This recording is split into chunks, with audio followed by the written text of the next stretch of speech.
For all the attendees, just to note, we won't be starting the meeting till 10:10. So feel free to come back online at that point.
Morning, Dana. You all set? Good morning. I can't see you. Oh, yeah, I had my video turned off, but I'll turn it back on here in a minute. Oh, okay. But I just wanted to make sure I was in the right place because I know there's a place for the speakers. yes, so nope, I have you in with the panelists now, so I think we should be good. Okay, thank you.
Morning. I think we actually have everybody here to start the meeting. All right. Well, welcome to the June 26th Historic Preservation Commission meeting. My name is Amanda Laughlin, and I'm the vice chair of the commission. Our chair, Mike Harden, is not able to join us today, but with us are commissioners Dr. Walter Guth, Amber Courtney, Sarah Legg, and Sean Owens. And I'd also like to recognize our court reporter Dana Freed, as she's attending as well. Thanks for all of you joining us, both the commissioners and the public who are with us. We would like to thank you for your patience during this time. We are committed to community engagement and keeping the preservation of historic properties obviously moving forward, which is why we get to meet. So we've chosen to hold this meeting by video conference. So let's start by swearing in of the city staff.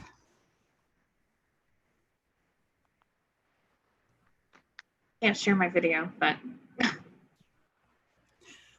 Brad, can you share yours?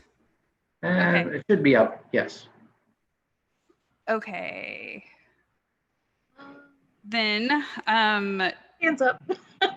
are your right hands raised, and will you take Yes. the oath? Do you both solemnly swear to affirm to tell the truth, the whole truth, and nothing but the truth? I do. I do. Great. And that was Lauren Manning and Brad Wolf. So thank you.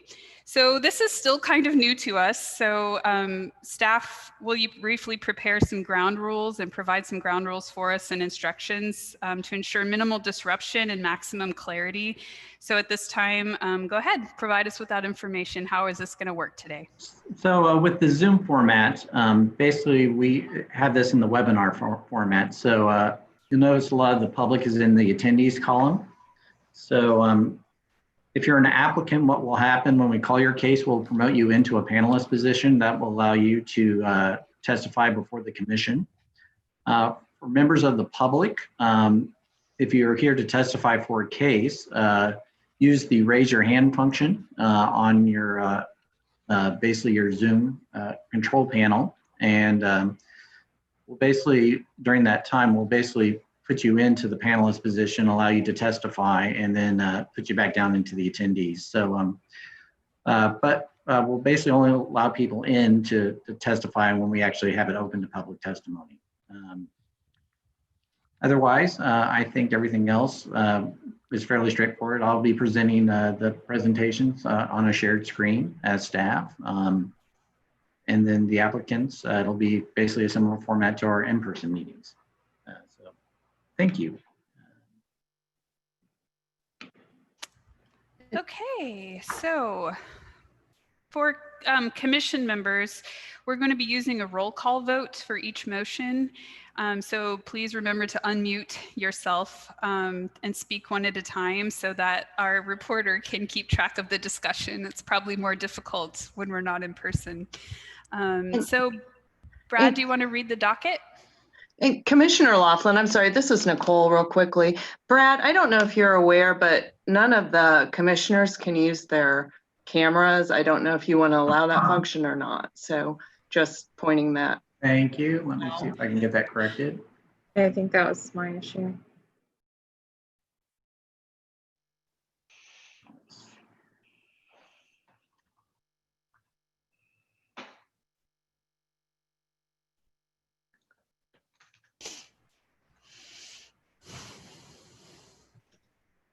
Thanks, Okay, Nicole. I think I just switched it over. Try it again now if you can start your video. Yay! Yeah, there we go. Thank you. Yeah, You're it was probably defaulting not- to not. You're not really thanking, Hey. sure. Thank you. So yeah, I think I got that corrected. So, Okay. so for the docket. I'm going to hold the June 11th minutes until the next meeting. So we will not need to vote on those. For administrative approvals, we basically had only one case since the June 11th meeting. It was a replaced roofing at 3434 West Coleman Road. And then for the docket itself, we basically have one design review for our easement property as the Landmarks Historic Trust Corporation Design Review Committee. That's 0030 LHTC. 2 Jansen Place, and the applicant is present and staff is ready to proceed. We do have National Register of Historic Places nominations. We will not have a quorum to hear those today. So all of those will be basically continued off the docket. Staff will just forward our comments to the state, which is at the July 17th meeting. For our certificates of appropriateness, our first regular case is 2020-00008, 4520 Kenwood. We have a notice to proceed in the applicant's absence. Case number 2020-00046, 4714 Holmes Street. The applicant has indicated they will attend and staff is ready to proceed. Case number 2020-00049, 3400 Campbell Street. The applicant is present and staff is ready to proceed. In case number 2020-00051, 223 West 53rd Street, the applicant has indicated they will attend and staff is ready to proceed. And then we'll also hold the 106 until the next meeting. Okay. All right. So it looks like because we're going to need to adjourn and then reconvene technically as the Landmarks Historic Trust Corporation Design Review Committee. Is that what we need to do, Brad? Yes. Okay. Do we need a motion on that or just stating that? A motion. Yeah, I think that's typically how we handle it. Okay. Can I get a motion from one of my commissioners to reconvene as the Landmarks Historic Trust Corporation Design Review Committee? So moved. Okay, Commissioner Legg, do I have a second? This is Commissioner Courtney, second. Thank you, Commissioner Courtney. And all in favor, say aye. Dr. Guth? Right, Commissioner Legg, Aye. Commissioner Courtney, Aye. Commissioner Owens? Aye. Okay. You're ready, Brad? So I have the applicant has been promoted into the panelist position. Steve Walter, Mitchell is excuse me, present. hold on just a second, Brad. Dr. Guth, did you have a question? Yes, I know Steve and Barbara Mitchell were friends, and I don't know if I should recuse myself just because of that. I have no vested interest in this property. But if I recuse myself, then we don't have a quorum. So So, Mr. Mitchell, have any issue with Commissioner Guth hearing the meeting? I'm sorry? The applicant, Mr. Mitchell, does he have any issue with Commissioner Guth reviewing his case? Absolutely. Neither Barbara or I have any issues with Walter Okay. reviewing our case. He is a good former neighbor and friend. And he has no interest in our property, so I see no reason he could not legally rule on this. Right. It more comes down, I guess, to if Dr. Guth believes that he can render an unbiased and impartial decision. I do. Okay. So, Okay. Brad, go right ahead. so we have exhibits, excuse me, A through K before you for admission. All right. Does anyone have, there's no additional comments. So do you have any new exhibits? No new exhibits. Okay. Any objections to the admission of these exhibits to the record? Okay, hearing none, they are admitted and we will proceed with the staff report. The property address is 2 Jansen Place. It's the John Harry Schutte residence. Here's the main facade of the house. Also the main facade on the side, the south side of the house. Here's the north and the west sides of the house. And here's the garage in the back. So the applicant is proposing, due to hail damage, to repair and replace the existing damage and related parts of the Ludowici green tile glazed roof, Copper Valley's box gutters, drip edges and downspouts and flashing. Where needed, new Ludowici tile will be put in and copper metals on the main house. The applicant will also be doing work on the carriage house, but it is not part of the easement, and that was administratively approved through our local designation application on May 7th. But he will basically using a similar green composition shingle that's already on there. The proposal to repair or replace roofing materials, gutter and flashing and downspouts on the house due to hail damage is in conformance with the Secretary of Interior Standards 2, 5, and 6. And this concludes the staff report. All right, are there any questions for staff regarding this report?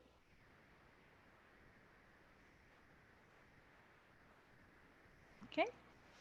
Hearing none, we would like to ask the applicants if they want to talk to this.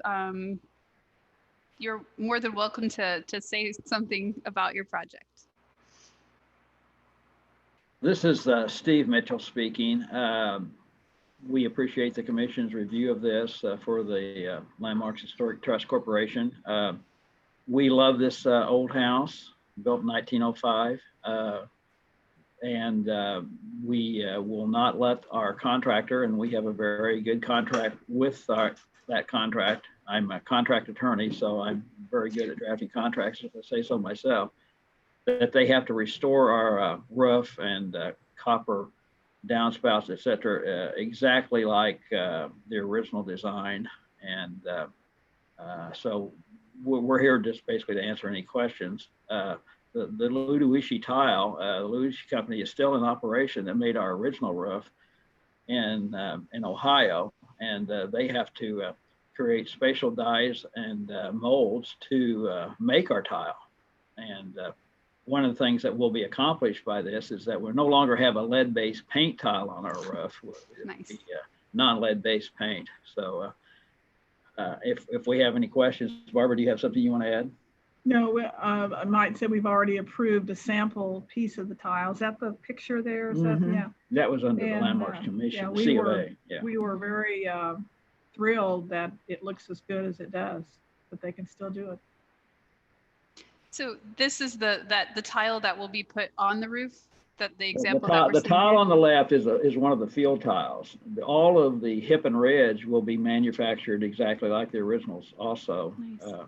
And the tile on the carriage house, the roof on the carriage house, we don't think it ever had. It was more of a stable type thing when it was built in 1905. So it's always had a composition type roof. Mm-hmm. And we'll be replacing that with an Owens Corning Timberline type composition tile. It's the green one there. It's the green on the right. Well, actually, it will match. We think it will match the main house roof better than the existing composition shingle that's on there. Fantastic. Do any of my fellow commissioners have questions or comments regarding this?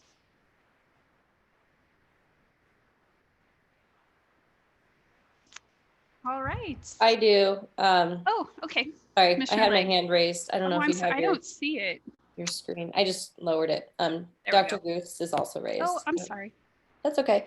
I just have a couple of clarification questions for you. It says repair or replace.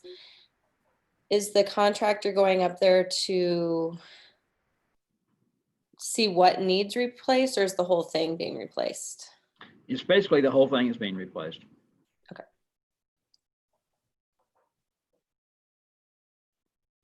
Our insurance company actually wanted to do some just repairs, but our roofing contractor, which is a national roofing contractor specializing in historic buildings, convinced them that the colors would not match as well as they replaced the entire all the shingles and the tile shingles, and basically the insurance company finally agreed to do that.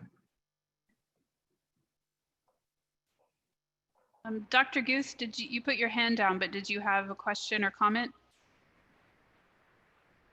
No, no. Okay. Commissioner Yes, I Owens. suppose you could, the repair, the box gutters, they will still be the same with the same supports and everything.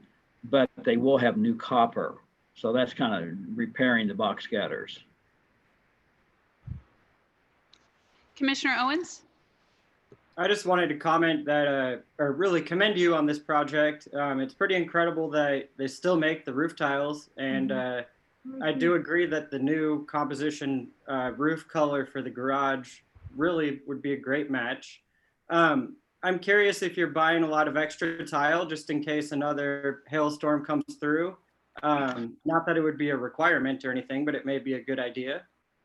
Commissioner, they are ordering about 50 squares of tile for our main roof.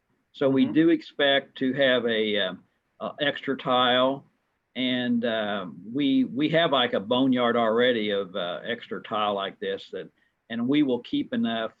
We hope to have it to use for repairs. We've used that boneyard tile in the past. Okay. And it's a good point. And we can't buy another whole 40 squares, but we'll try to keep our insurance up, which we have to do under our facade easement anyway. And we don't think that there will be another. This tile has lasted 115 years. Yeah, Sure. it's amazing. And it's kind of spalling underneath. We've been told, doing some repairs, so it will be. And I think the new tile is actually maybe even stronger than the existing tile. The main reason I think our roof was even damaged was because of the green glazed effect. The hail took off some of the glazing. Okay. Well, it's a beautiful house, and it sounds like you're taking really good care of it. So thank you for that. We tried to, thank you. All right, is there any member of the public who oh, I'm sorry, Commissioner Legg, did you have a? I just had a question if you were planning on trying to save some of the original tile for other projects or other individuals, or if it was all just getting thrown away. We are trying to save 100% of it that's salvageable, not broken. And we've already been in contact with some used tile companies around the United States to maybe hopefully bid on our tile, reclaim tile. And you even have to put it on special pallets. And there's a place on 31st Street that makes these pallets. So we absolutely do not want to waste any of our salvageable tile. Plus, we think we'll make some money off under our contract with a roofing company. We have the salvage rights to all of the tile, and they have to try to take it off to preserve as much of it as possible. We've seen a few of these tile roofs come up before us over the years, so there may even be someone here in town that would be willing to. Well, interestingly, there is someone in Hyde Park even that apparently wants our part of the roof that's usable, but we haven't gotten down the road with that negotiation on selling the tile yet. Focus on actually getting the roof done. Right, yeah. Yeah. Is there any member of the public who wishes to speak to this? Okay. Well, seeing none, I will close the floor. And do we have any discussion amongst the commissioners or perhaps a motion? Press this up button. A motion, maybe?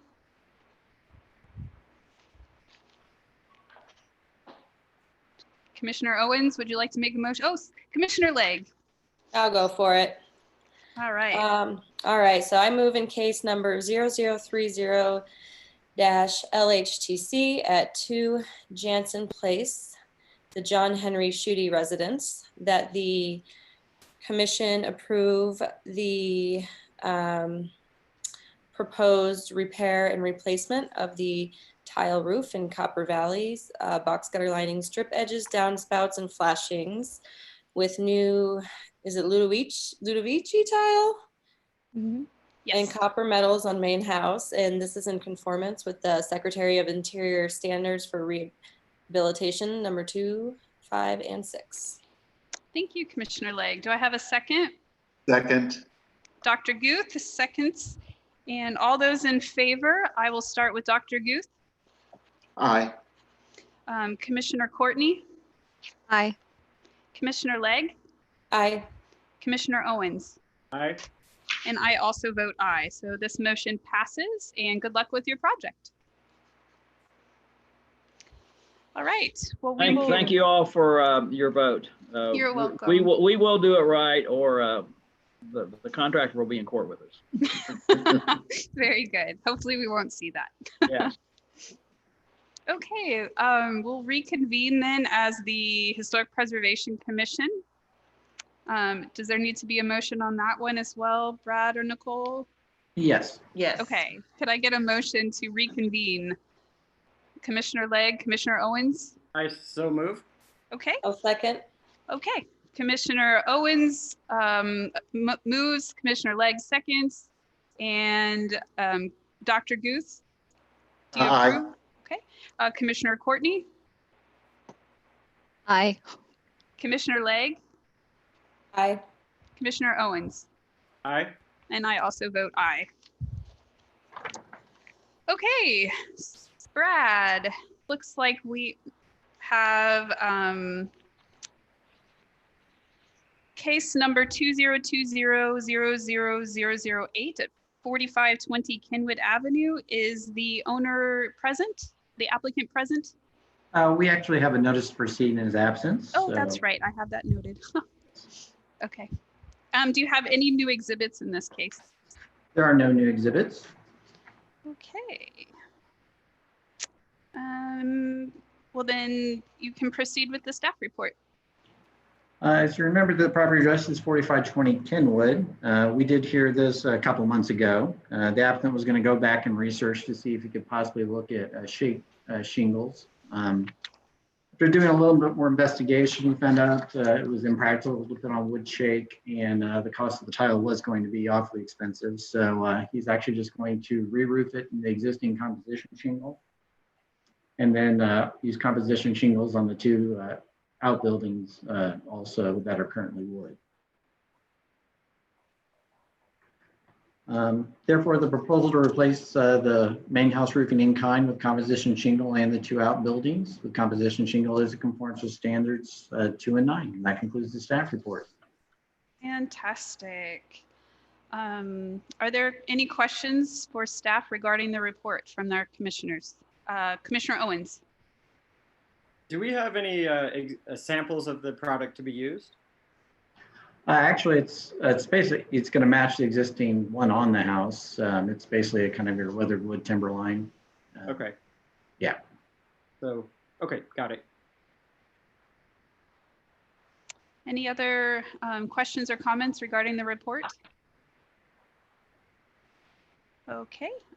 Do we have any member of the public who wishes to speak to this case? And let me check here. 1 second. I do not see anybody raising their hands, so. Okay. Then we will close the floor to testimony. And is there any discussion amongst the commissioners or perhaps a motion? Commissioner Owens. I'll go ahead and make a motion. Fantastic. Okay. In case number DHDR 2020-00008, 4520 Kenwood Avenue within the Rock Hill Historic District, I move that the commission issue a certificate of appropriateness for the to replace the roofing in kind with composition shingle roof as it is in conformance with the Secretary of Interior standards for rehabilitation number 2 and 9. Thank you, Commissioner Owens. Do we have a second? Second. Dr. Guth seconds it. And we'll do a roll call vote, starting with Dr. Guth. Aye. Commissioner Courtney, Aye. Commissioner Legg, Aye. Commissioner Owens, Aye. and I also vote aye, so the motion passes. All right, in case number 2020-00046 at 4714 Holmes, is the applicant present? Yes, there she is. Okay. Let me promote her to a panelist.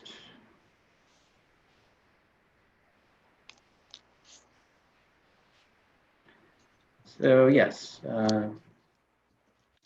Ms. Saunders with the Empire Solar Group is present. She is in the panelist. Great, welcome. Hello, everyone. Okay. I need to swear her in to start. Oh, yes. Ms. Saunders, would you state your name and address for the record? Yes, my name is Harmony Souders. Address is 3601 North Kimball Drive, Kansas City, Missouri, 64161. All right, and would you raise your right hand and take the oath? Yes, Do you solemnly swear or affirm to tell the truth, the whole truth, and nothing but the truth? yes. Thank you. The exhibits in the staff report are, looks like exhibits A through O. Are there any new exhibits? There are no new exhibits. All right, then we will proceed with the staff report. Property address is 4714 Holmes Street. It's a contributing property in the Rock Hill Historic District. It's basically on a corner lot. The main facade faces south, though the main entry actually is on the east side on Holmes. So you have two character defining facades. This is the south facade and then the west facade. And this is the east facade, which faces Holmes. And this is the north facade. So the applicant is proposing to install solar panels, basically in 3 different locations. A series of panels along the southern roof line here, located here. And then a set of panels basically on the western roof line and some on the eastern roof line located here and here.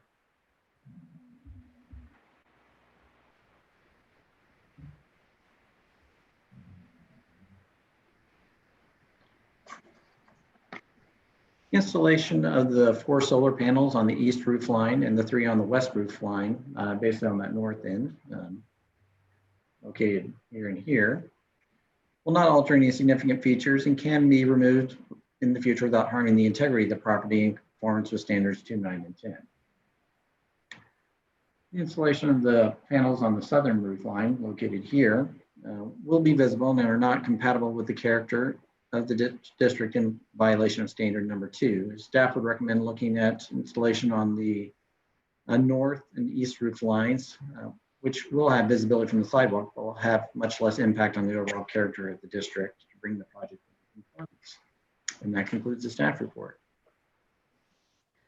Thank you. Are there any questions for staff from the commissioners?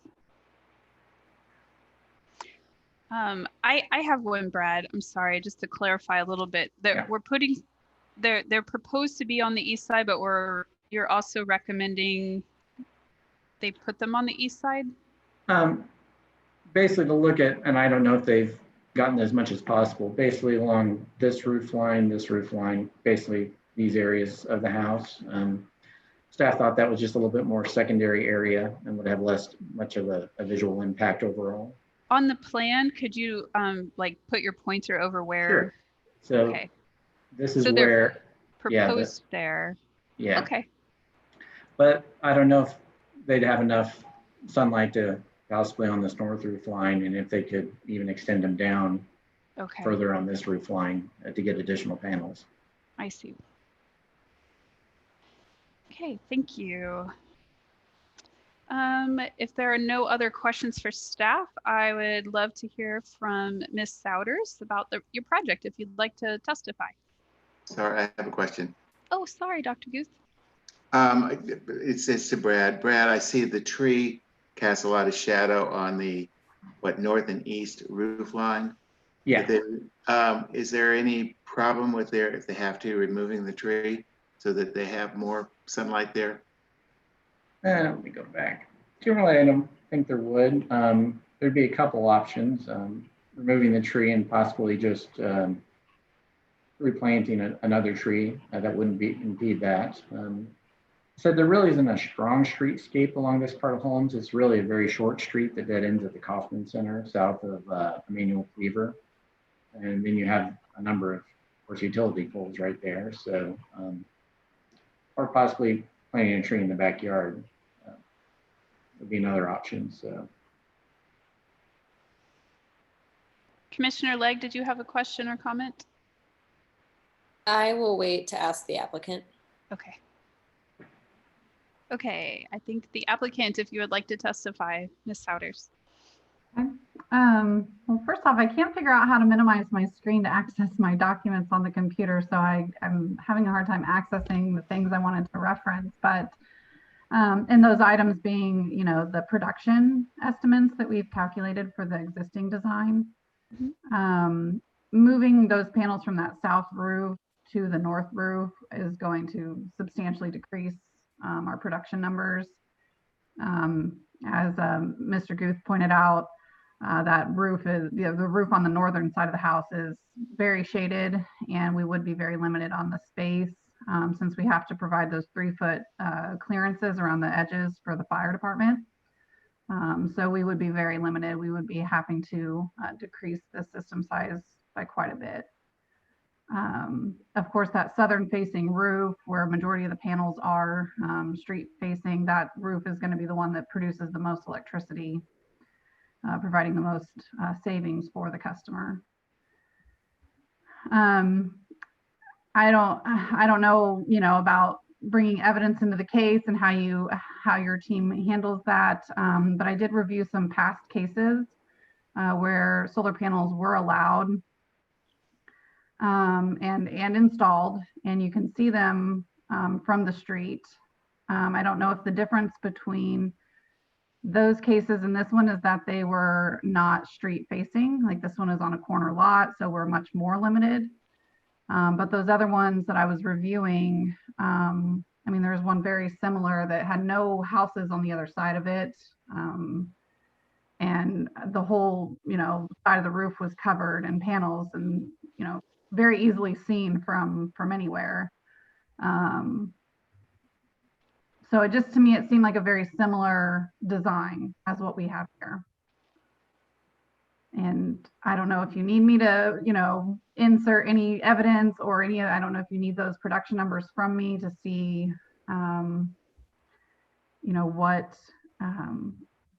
this current design, you know, does for the customer, but I do have that information if you need it, or if you'd like to see it.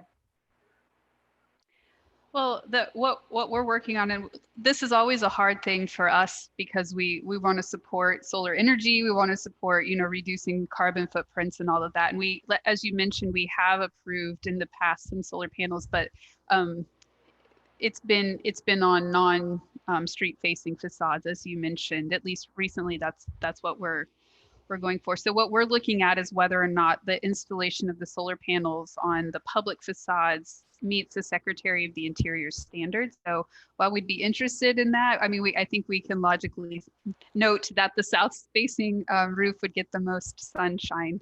But yeah, we're just looking at whether or not it meets the standards. Understood. Commissioner Owens, did you have a question?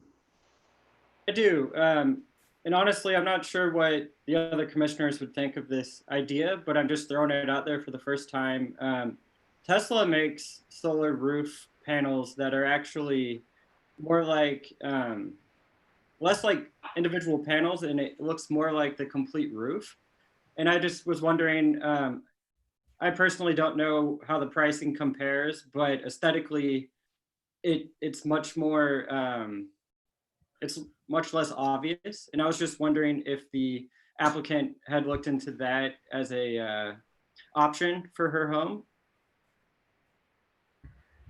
So I'm with the contractor, so I can't really speak for the homeowner, but I know what you're referencing. I've seen these Tesla panels, or more or less shingles.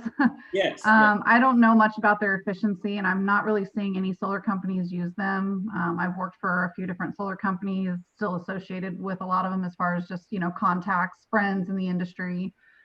And I think the main reason you're not really seeing them used is because of the pricing. It takes a lot more. You're basically doing a whole roof, you know, you're almost re-roofing. So there's a lot more labor, a lot more material. But they are newer to the market, and there's probably a lot to still be learned about those specific panels or brand. But yeah, like I said, I'm not really seeing them used yet. And I can talk with my executive team, but I don't think that would be an option for this homeowner. For this home. I can find out. I would love to see somebody use it on a project so that we could see how it looks, but yeah, I think it's a like really you said, cool it's a new product. I'm with product. you that I'd love to see more. I'd love to see and learn more about them. Yes, me too. So thank you. Yep. Commissioner Legg. So in the past, when we've had cases such as this, we've looked at other options, like putting the panels in the yard and using landscaping to make them not as visible from the public right-of-way. I don't know if that's something that your team has considered for this particular home. It looks like there is a lot of yard space, and with it being up on the retaining wall, there might be an opportunity to use landscaping to make it less visible. I reviewed this property for the option of doing a ground mounted system, and their yard space looked pretty limited. And I don't believe Kansas City will allow them in the front yard. So it would have to go into the backyard on the other side of where they have their privacy fence, and it's mostly shaded. Even from an aerial view, it's hard to see how much space they even have back there. I mean, doesn't mean we can't go on site and remeasure and confirm, but I really don't think there's enough room in the yard. And yeah, the city planning and development, they wouldn't approve it in the front yard, which is really the best spot for a ground mount. But yeah, I don't think that would be approved based on just code. Dr. Guth. Commissioner Legg's point was exactly mine. My question also, whether that had been considered. And I can have my team look into it more as far as going on site into the yard, measuring and seeing if there is enough room, but it does look very limited. I mean, even if there's room, the panels are going to be shaded by the house primarily more than anything. And the big tree in the front. Kind of to that, would you be amenable to looking more at the some of the suggestions that staff has recommended about looking at installation more on the north and the east roof lines, just kind of continuing, just seeing where other solar panels might be able to go, just not on the south facade? Yeah, we will definitely look at that, see how many panels we can fit on the other side, and see what we would expect it to produce. Okay. Thanks for noting that down.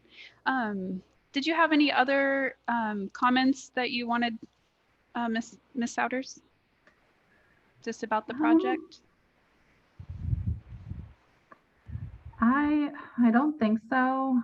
I mean, I did review this surrounding area. There aren't really any other properties on, I think it's Kennedy Street, which I believe is the side property. I think the front is on the Holmes side. So just like looking around that area, there wasn't much on the other side of that house. You know, I know it's street facing. Yeah. I don't know, just pointing that out. I know you guys don't want the panels on that side.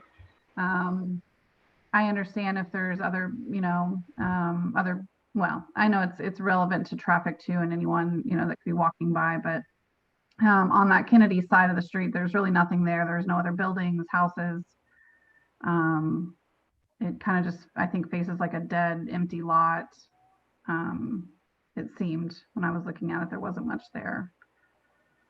Which was just very similar to that other case I looked at. I mean, it did have side yard. It wasn't on a corner, but just very similar, that the whole side of the roof was covered and easily seen from anywhere.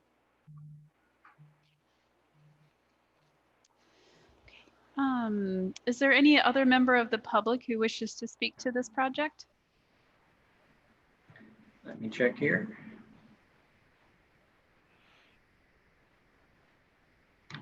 I do not see anybody raising their hand wanting to speak to this project.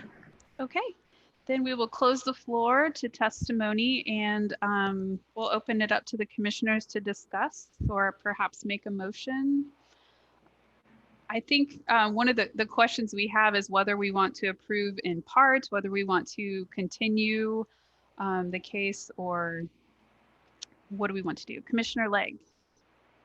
Yeah, I think the part that the staff said was in compliance is, there's been no discussion on that, so I think we're probably okay with that. I think I'd like to see a little bit more research into other options for this property, as far as if there's a way to trim this tree in this image right here to add some more panels to this side, or measure the yard space on the south side of the property personally before approving. That's how I feel. Dr. Guth. And I would agree with Commissioner Legg completely for a continuance, for more research. Okay. Commissioner Courtney. Just sort of quick question for Commissioner Legg and Guth. Is that, so it sounds like the approving the east and west facades, as staff said, isn't an issue at all, and that you want other options just for the south facade? Because I feel like the south facade is very much a primary facade, and it would significantly alter how it looks from the street there. So I don't know, even in the absence of other options, if we would approve that, especially because it could set a precedent for other cases. Dr. Guth. My answer to that would be I'd rather continue the whole case and not take it in part, and see if we can't come up with a solution that would satisfy all the Secretary of the Interior standards, or at least be amenable to this commission. I agree with that, because if there is an option to add more to the east side, obviously that's going to affect the approval for that side as well. Would one of you want to make a motion? I will make the motion. Okay, Dr. Guth. In the case of CHDR 00046 4714 Holmes Street in the Rock Hill Historic District, I would advocate that we continue the for a continuance of this proposal to install solar panels on the east and west facades and on the south facade until, I guess, the next time that the applicant is ready to submit to the commission. And can I amend that to add that we would like to see more research into alternative placement for panels? Absolutely. Okay. So we have a motion by Dr. Guth to continue the case, and an amendment by Commissioner Legg to look into other options. Commissioner Owens and then Commissioner Courtney. I was prepared to second that. Okay, Commissioner Courtney, did you have discussion before? No, I was also just going to second it. Okay. Well, Commissioner Owens, since your hand was up first, we'll say that you have seconded it. And so we are continuing the case to look into other options until, let's just say, at least next month's meeting, but however long it takes for the client or the owners to get back to us on that. So, sorry? Do we need to vote? We've had a motion and a second. Yes, I'm getting through that. I was just explaining the motion. So Dr. Guth, what do you vote? Aye. Okay. Commissioner Legg. Aye. Commissioner Courtney. Aye. And Commissioner Owens. Aye. And I also vote aye, so the case is continued. Thank you, Dr. Souders, or Ms. Souders, maybe you are a doctor. No, doctor, but I'll take it for the day. I'll wear All that right. crown. So yes, thank you all for the time. I appreciate it. And we can definitely have a response by the next month's meeting. It should only take, I mean, it's maybe a day or two's worth of work to get this revised. So Wonderful. we'll see you next month. Yes. Fantastic. We All look right. forward to seeing it. Okay. Thank you so much. Thank you. Okay, moving on then. Looks like we are ready for case number CHDR 2020-00049. Is the applicant present? Yes, I am promoting them into the panelist position. Okay. Project architect Adam Pfeiffer and the property owner Johnny Youssef are present. Okay, and I will swear both of them in. We'll start with the applicant, Mr. Youssef. Would you state your name and address for the record? Yes, Johnny Youssef, address is 4716 Fairmount Avenue, Kansas City, Missouri, 64112. Thank you. And will you raise your right hand? And do you swear or affirm to tell the truth, the whole truth, and nothing but the truth? I do. Thank you. And Mr. Pfeiffer, would you state your name and address for the record, please? Adam Pfeiffer, 12214 West 79th Terrace in Lenexa, Kansas, 66215. Thank you. And would you please raise your right hand? Do you solemnly swear or affirm to tell the truth, the whole truth, and nothing but the truth? Yes, I do. Thank you. And I'm sorry, Madam Chair, can we just for the record, state the name of the property? We gave the case number, but just so we can clarify. Absolutely. you. This is in case number 4714. Nope. This is in case number 3400 Campbell Street in the North Hyde Park Historic District. Thank you. Yes, thank you. Looks like we have exhibits A through N. Were there any other exhibits to add, Brad? There are no new exhibits. Okay. Just to note, I do have somebody in the audience that's raised their hand. Just to note, we will allow public testimony when we get to the public testimony portion of it. So we'll let you in one at a time when we get to that portion of the case. Thank you. If you would like to proceed with staff report.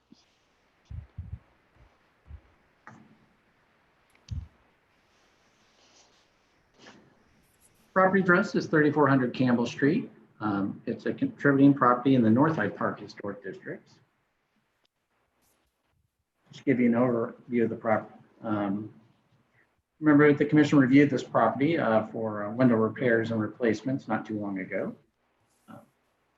This is the main facade, which faces east towards Campbell Street. It's actually a large lot. The house sits at the north end of the lot on two lots, and then there's a large lot with a garage towards the back. This is the current picture of that southern part of the lot. And this is the view from 34th Street. This is the driveway. You can see the garage located in the back.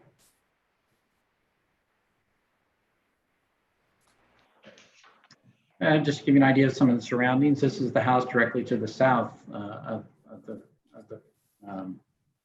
3400 Campbell. This is the non-contributing apartment across the street.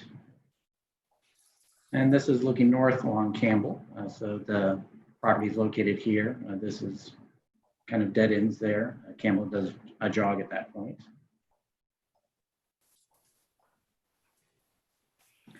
So the applicant's proposing to construct a two-story duplex at the southern end, located here, of the parcel. The parcel consists of 3 platted lots. The existing house sits on the northern 2 lots, and the proposed duplex will sit on the southernmost lot. The existing garage, located here. At the southwest corner of the parcel will be associated with the new duplex. The duplex will share a driveway with the house to the north. So basically the existing drive entrance will have a shared driveway. The duplex itself will have an in-gable roof, full width front porch that wraps around to the south to the entrance of the upper unit. So the main entrance to the lower units here. This is the entrance to the upper unit on the front. The porch post will be clad in engineered ashlar limestone veneer. The windows will be 1/1 double hung and the doors will be full light. The duplex will be clad in cementous lap siding in a blue color. The south entry will be clad in a nickel gap siding in a gray color. The end gables will have cementous shingle siding in a charcoal color. The roof will be clad in heritage asphalt shingles in an antique slate color. And the rear of the building will feature a cedar tone deck, provide a secondary exit for the upper unit. So this is the deck that would be located on the rear of the property. Brad, could you speak up a little bit? You keep breaking up. No. The deck will be located, on the rear of the property, located here. This is the north facade. This is basically the area with the staircase going up to the second story. And here's the rear or west facade.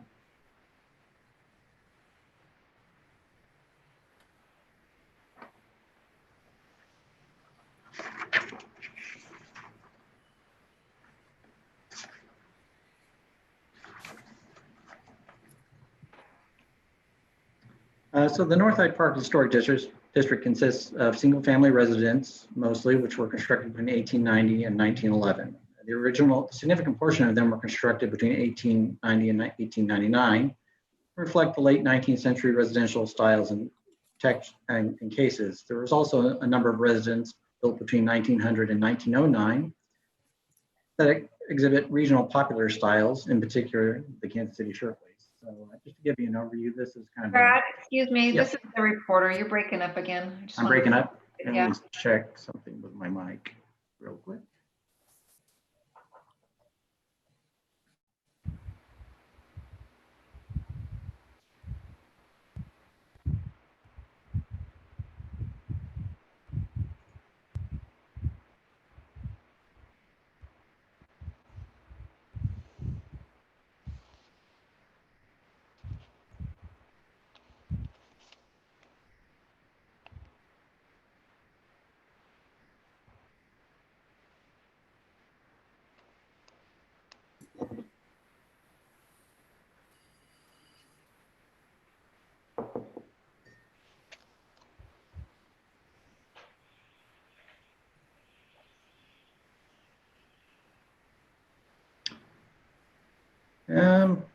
I don't know if that's any better.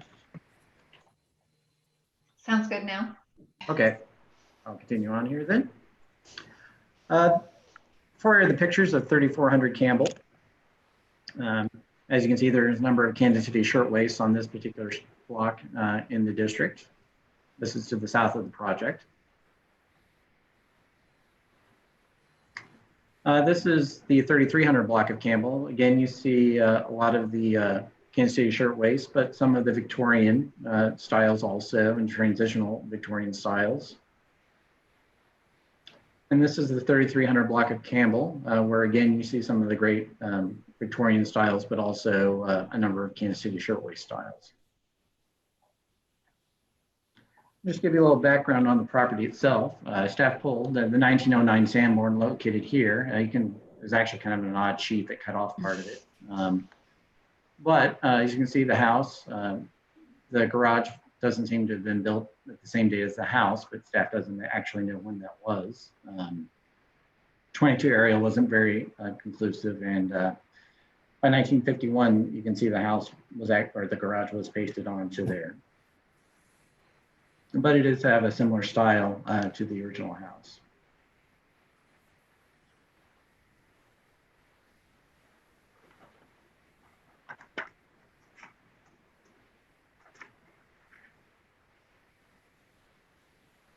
So as noted, the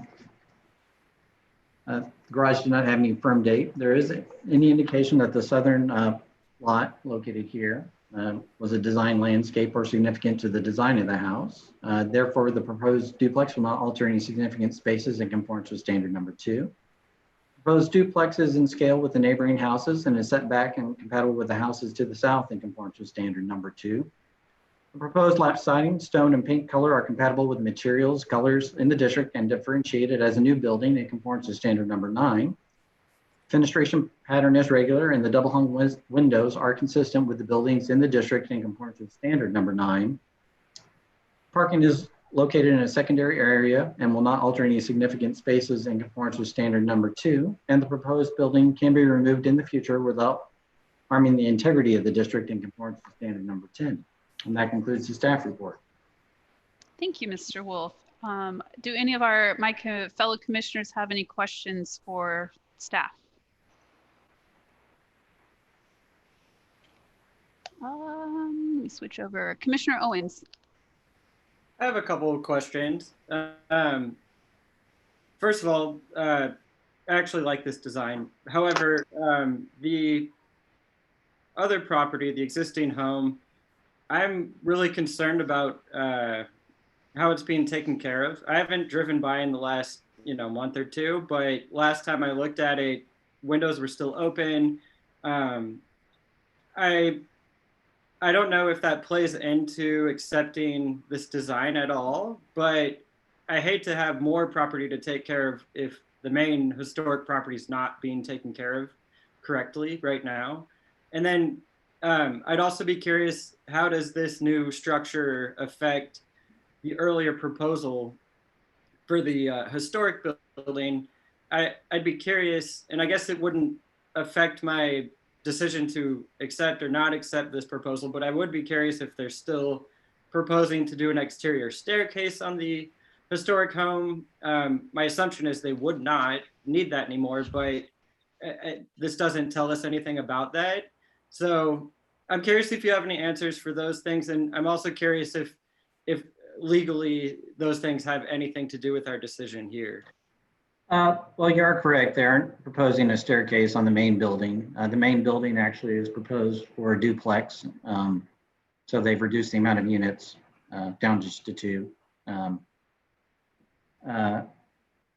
Basically, in terms of what we're reviewing, mostly we look at the design before us. Property maintenance obviously is another issue and another board for the city. We obviously can initiate one of those requests as a commission, but generally we leave that up to property maintenance to address those issues. Okay, understood. And I would second that what we are doing, and I reiterated that in the previous case, we're just looking at the design of this building to see if it meets the Secretary of the Interior standards within the district. So while those concerns are valid, we can't really take that into consideration. We're just looking at this proposal. So Commissioner Legg. I also want to note that knowing that there's a lot of opposition and also support for this project, our decision today isn't going to, there's more steps in the process to getting this project approved. So we're not making the decision whether they can split this lot. We're just saying this design fits the standards. Correct, Brad? Yes. Okay. If there are no other questions from the commissioners for staff, we will turn Commissioner Gibbs has a question. Yes. Are they splitting the lot or are they going to remain conjoined? No, they are proposing to split the lot. Okay, so they're going to do an easement across the 3400 for 3408 parking? Yes, for the access. Okay. That's interesting. Thank you. Okay. Now we'll turn it over to Mr. Youssef. Oh, sorry, Commissioner Legg. You guys keep popping your hands up here and there. It's like whack-a-mole. To clarify, precedent to this project, has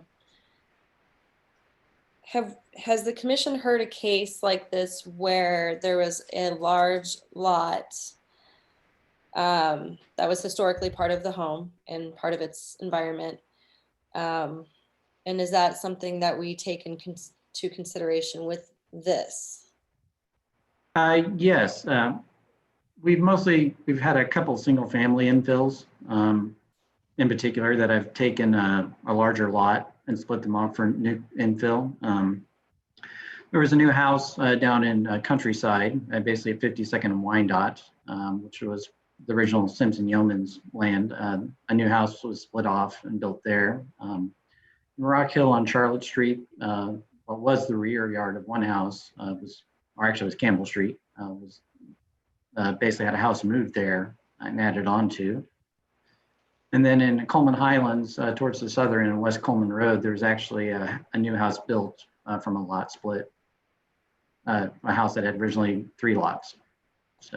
So for today's review, because we're not looking at the original property or the original lot, is that something we take into consideration for this particular design review?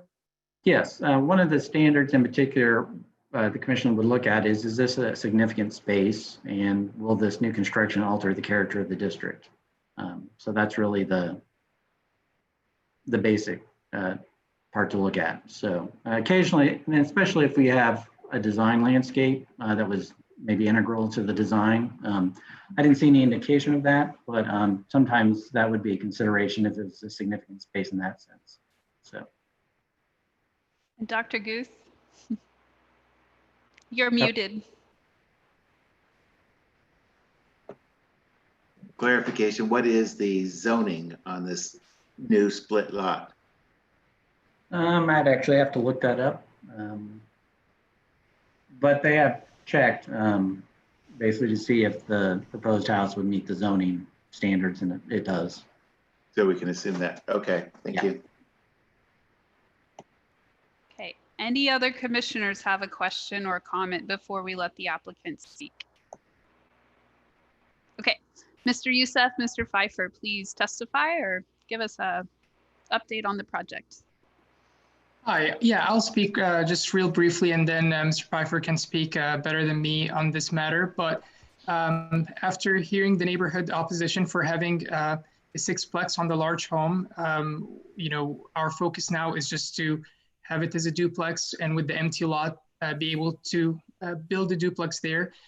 We met with the neighbors, and we also made sure with the architect and discussing with Mr. Wolf the design to make sure that it is adherent to the neighborhood and that it will match the shirtwaist style.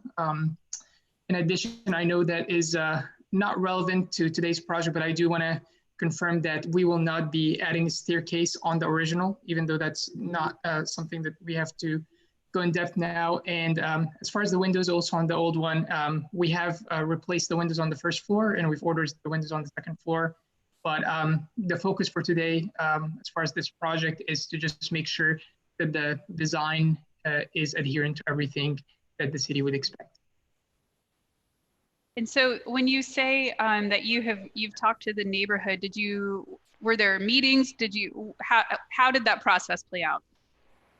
Yes, Mr. Pfeiffer would explain better, because we communicated with the Hyde Park president, and he brought the neighbors that had questions, and him and the general contractor met with them in person, was able to answer all their questions and concerns, and he'll be able to explain a lot more of any questions and concerns they had.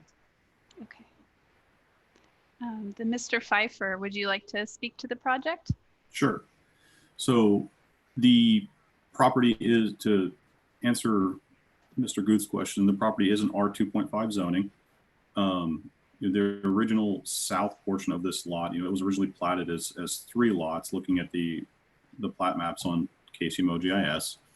And so we have elected to work with that southern property. It was originally platted as a 50-foot lot, although we are proposing to make it 54 feet so that we can continue to take this new structure and push it a little further north to get as much breathing room between the house to the south and then the new construction as possible, because that house to the south is dramatically close to the existing property line. It's about 3.5 feet from the property line. So we want to try and give as much breathing room there as we can, and also while trying to balance that space between the existing house, both to the south and to the north, and the new structure. From there, we had started with a more contemporary design for this, while still keeping the kind of general scale and massing of the Kansas City Shirtwaist style home.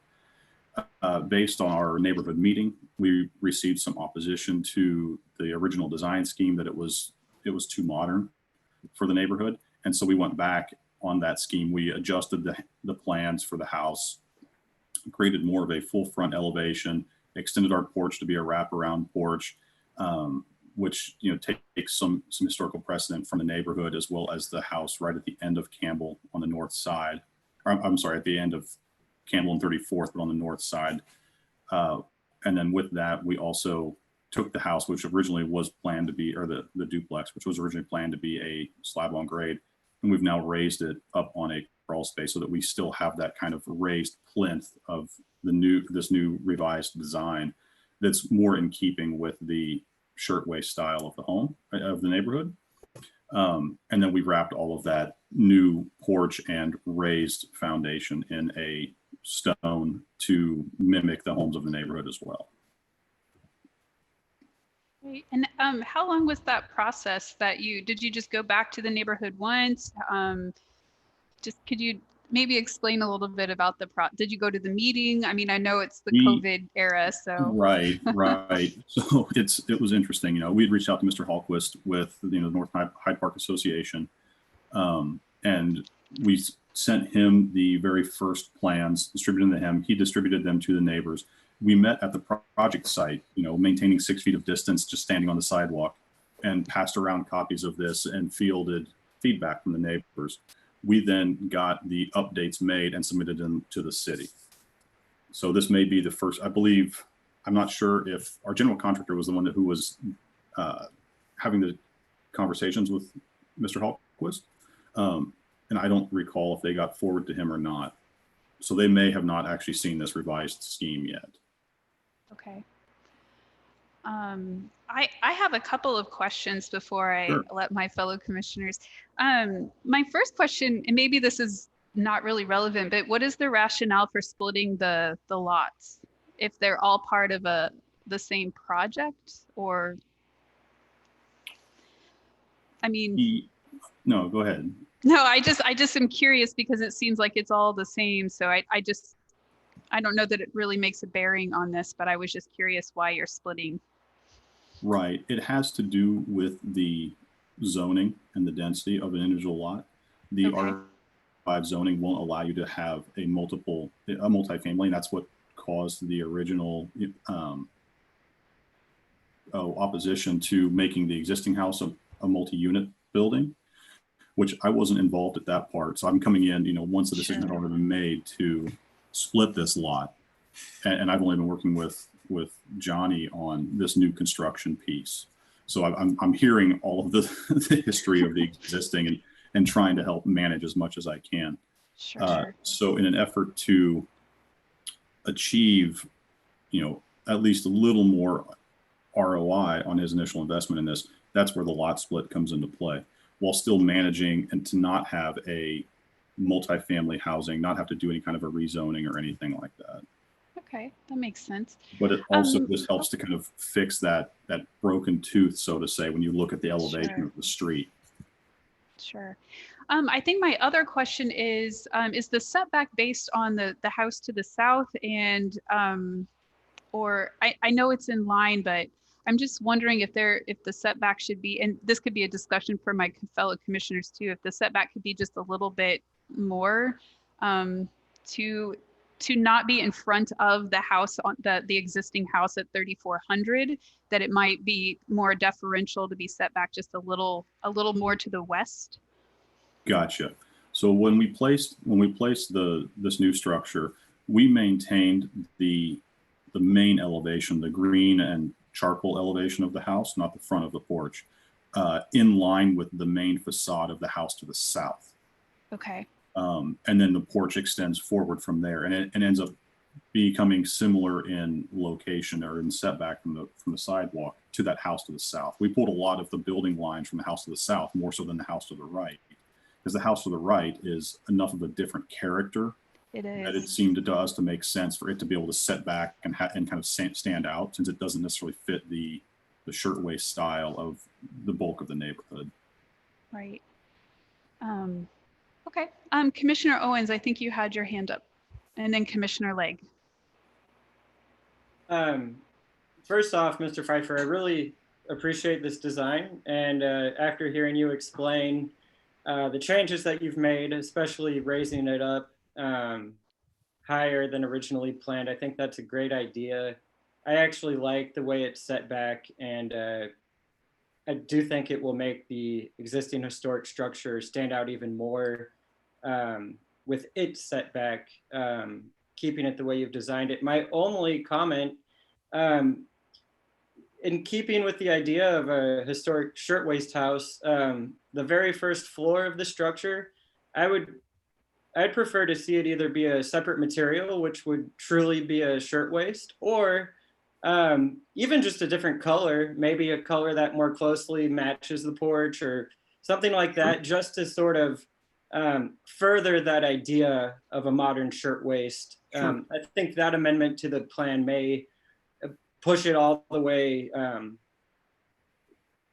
don't know, the direction I'd like to see it. Okay. Commissioner Legg and then Commissioner Courtney. I agree with Commissioner Owens. That was one of my thoughts I had after seeing some of the other properties in the neighborhood to create that shirtwaist effect. I need some clarification. Who owns this property and what is Mr. Pfeiffer's role? Mr. Pfeiffer is the project architect. Mr. Youssef is in charge of the excuse me, is the owner of the property. Okay. Has the lot split already been approved? Do we know? I'm not sure where the status of that was at. I believe it's still in process. I don't think it's been finalized yet.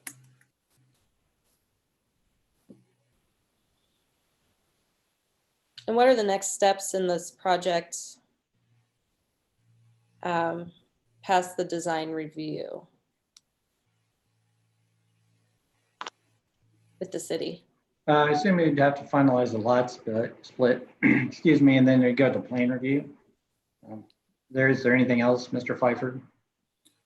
No, our next moves here would be any revisions necessary based on our hearing today. If the thing isn't approved as it sits, from there, then on our end, we would jump into generating, necessary drawings, getting the engineering completed, and then eventually getting it submitted for permit.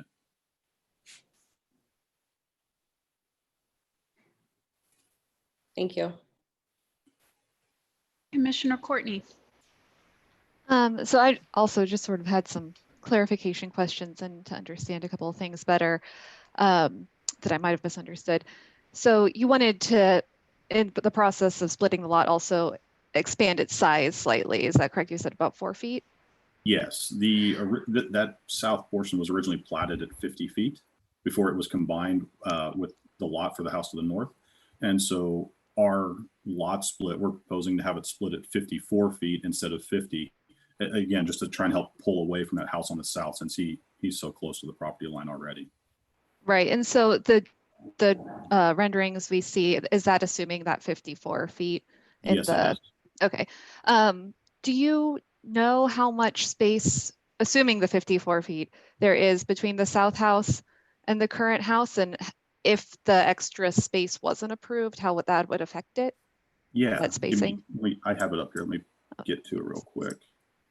So the house to the south is roughly 3.5 feet from the property line. And then we are about 9.5 feet from the property line. So we're looking at about 13 feet from house to house on the south side. Okay. The zoning ordinance setback would be 5 feet for this neighborhood. And I think it actually jumps to about 5.5 because of the percentages once we've increased to 54 feet. So we're about 4 feet beyond what the minimum would be. Thank you. Sure. Commissioner Owens. Just to follow up, I did make comments about changing the design a little to make this more of an actual shirtwaist, either by color or material. And Mr. Pfeiffer, I was just curious if you had any response to that, or if you would be amenable to making that change. It's something we can certainly take a look at. We can do some color studies and see what that would do.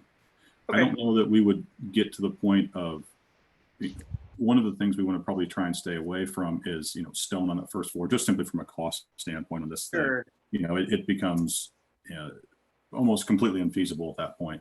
But we can certainly look at doing, a color or a potential siding material change or something like that. A different type of siding or, or a different, different color or something like that, or even just perhaps change the orientation of or something, but we can certainly do a couple of studies on that. That would be a very easy thing to look at. Sure. Okay. Thank you. Commissioner Legg. Okay, statement and then question. Actually, Okay. question first. So I want to hear from Mr. Youssef about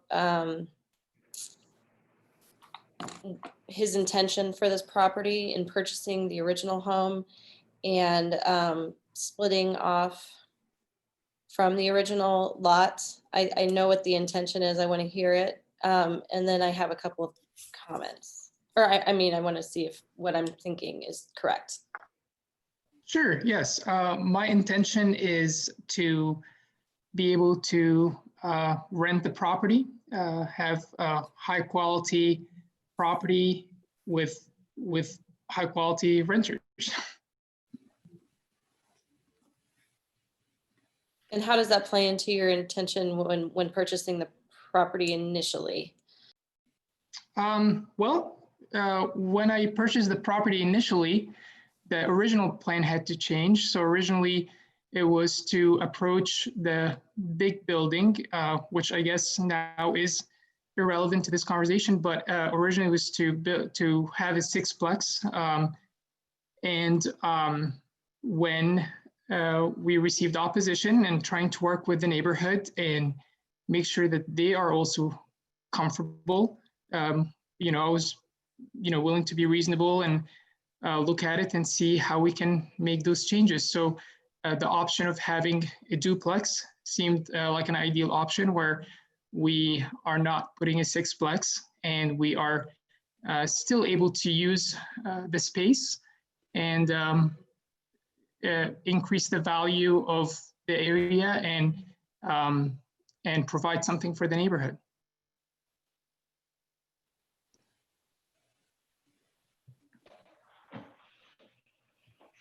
Commissioner Legg, did you have any response or comment to that?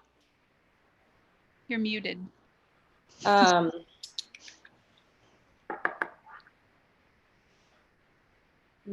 Nothing that is going to pertain to this particular review.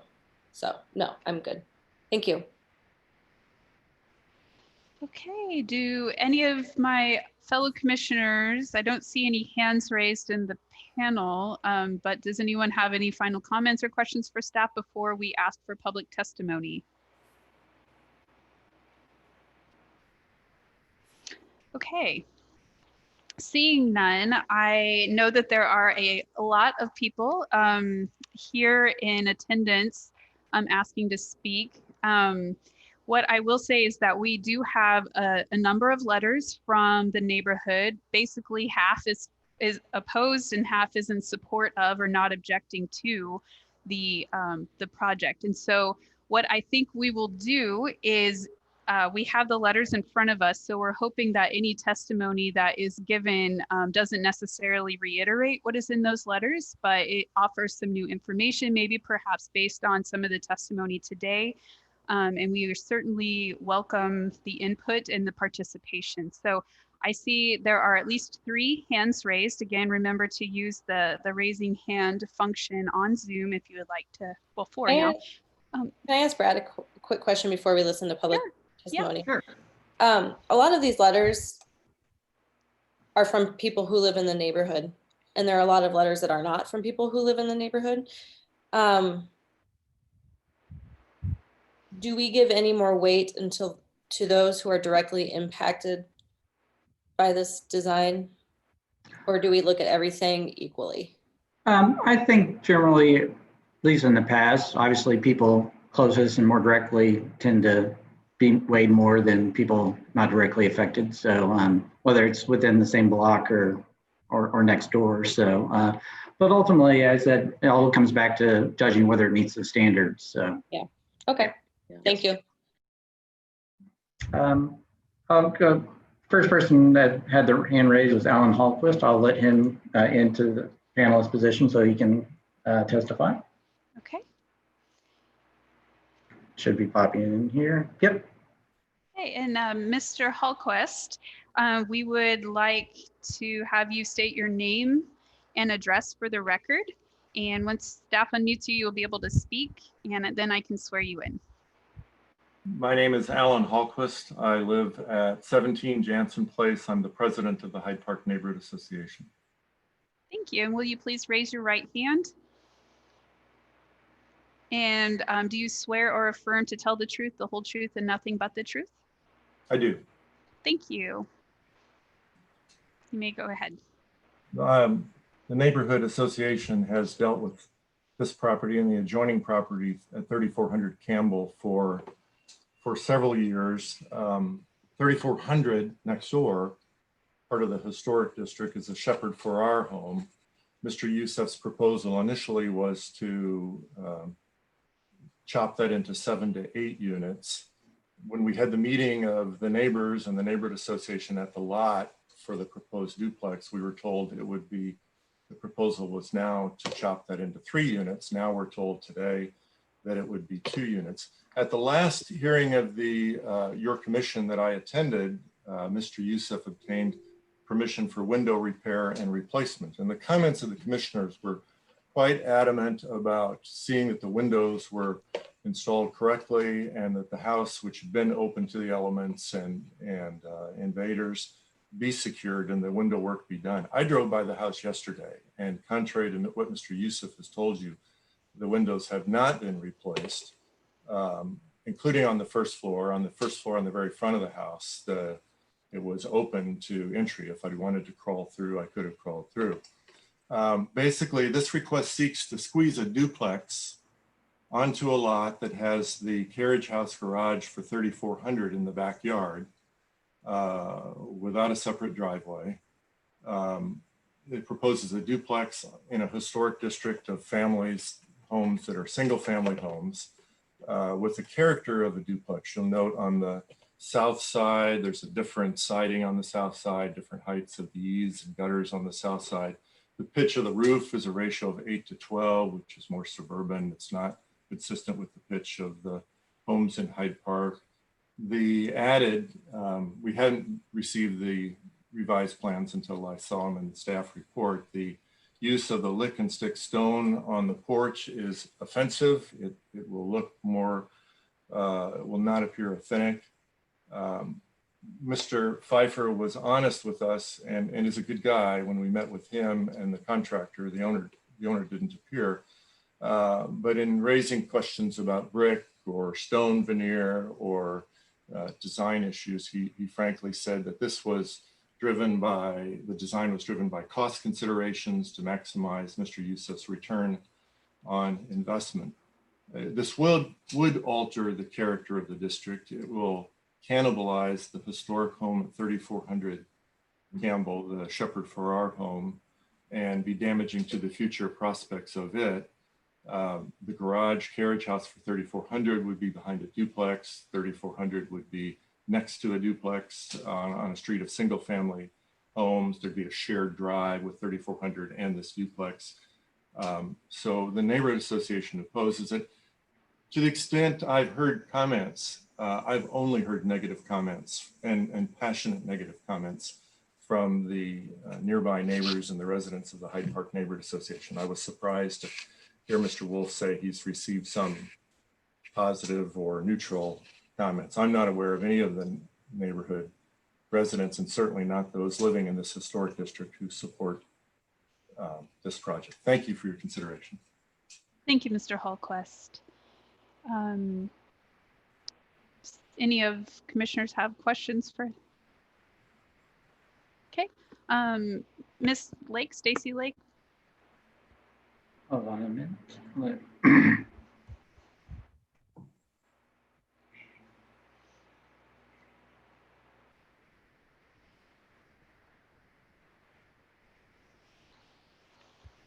Okay, I'm promoting Ms. Lake to a panelist. All right. Miss Lake, would you please raise your right hand and unmute your microphone? And do you swear to tell the truth, the whole truth, and nothing but the truth?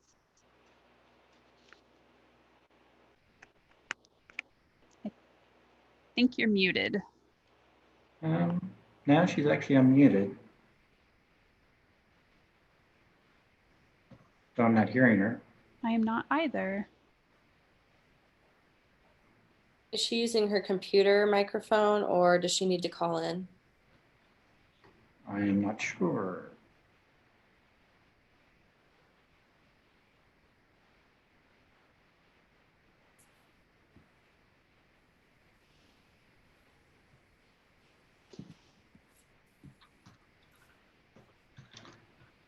We might just move on. Move on, and we'll actually circle back around to Miss Lake and see if she has a little time to work on that. Sure. Who should we call? Was it Mr. Mitchell? Mr. Mitchell would be the next one. I'll throw him to a panelist.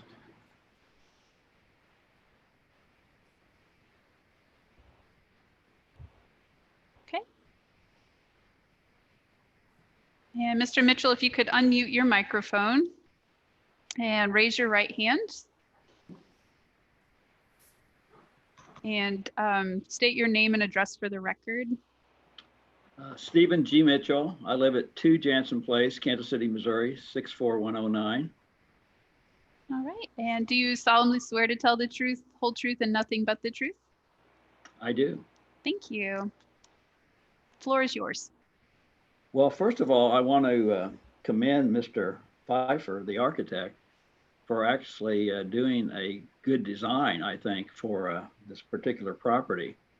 I think, notwithstanding that he may have lick and stick stone, it's as to scale and mass, it's a very good design of a duplex for our Hyde Park neighborhood.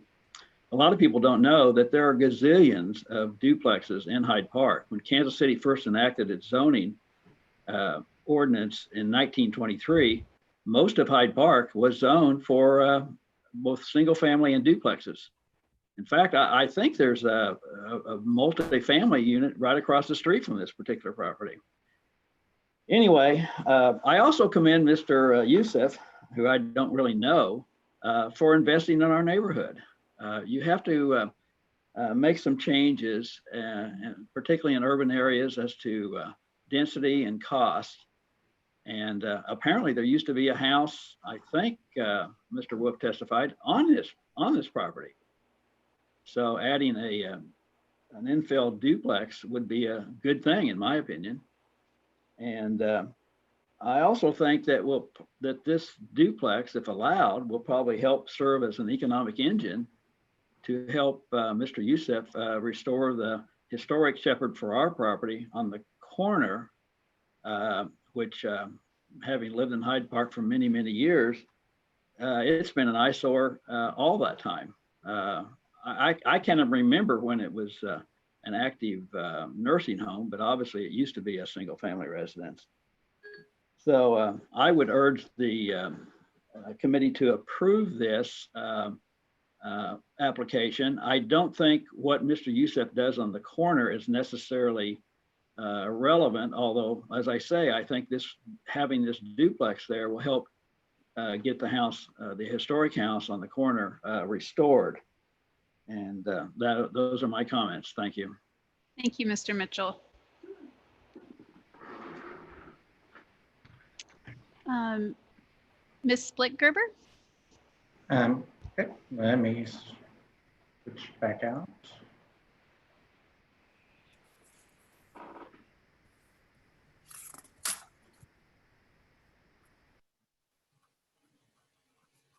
Ms. Splitter should be coming in as a panelist. All right. There we go. And would you unmute yourself? Thank you. Okay, I think I'm unmuted. We can hear you, yes. There's a little bit of feedback, but we can hear you. Would you state your name and address for the record, please? Sure. Can you still hear me? I'm trying to move away here. Now we can't hear you. Can you hear me? You're very faint. Okay, can you hear me now? Yes. Yes. Okay, I'm sorry. I was called in, so you can still hear me? Yes, ma'am. Okay.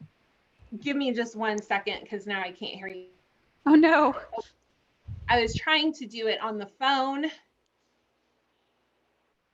Oh, God. Okay, can you pass over me and come back to me so I can get this figured out? I'm so sorry. Absolutely. Yes, we will. We've noted you to come back and to talk to you. Looks like Mr. Reed.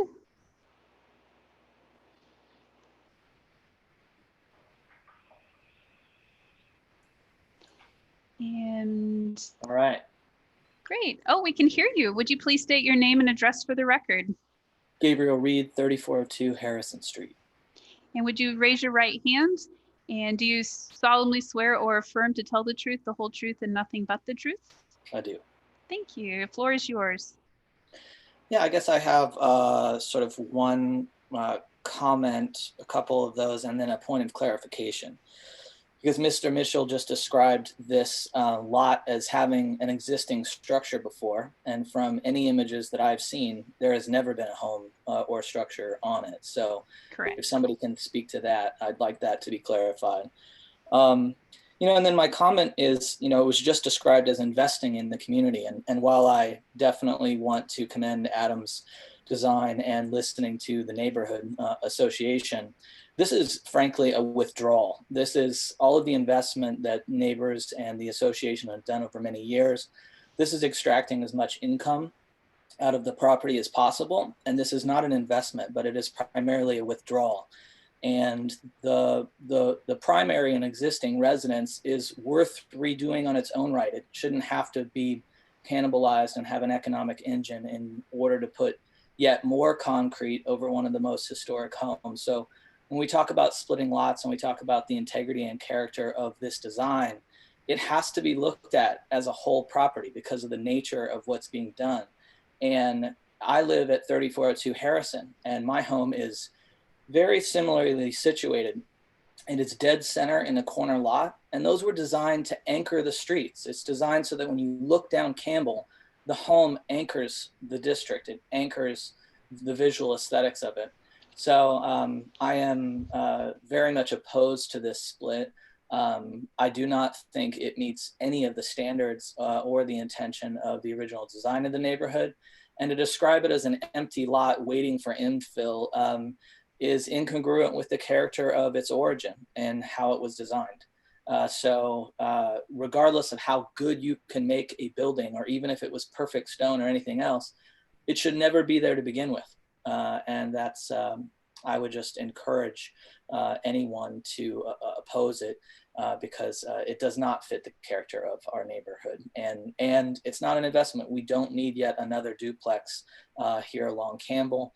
I'm pro density, but these iconic historic homes need to be preserved, and this does not meet any standard by which I can support. Thank you for your comments, Mr. Reed. It looks like Ms. Splitgerber is back. Yeah. And Ms. Lake too. I guess we can. Oh, good. Okay. How about we go with Ms. Lake first? Yeah, we'll since try she that. was on there. Okay.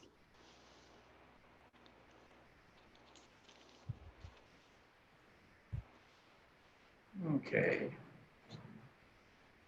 All right. And if you could unmute yourself and state your name and address for the record, please.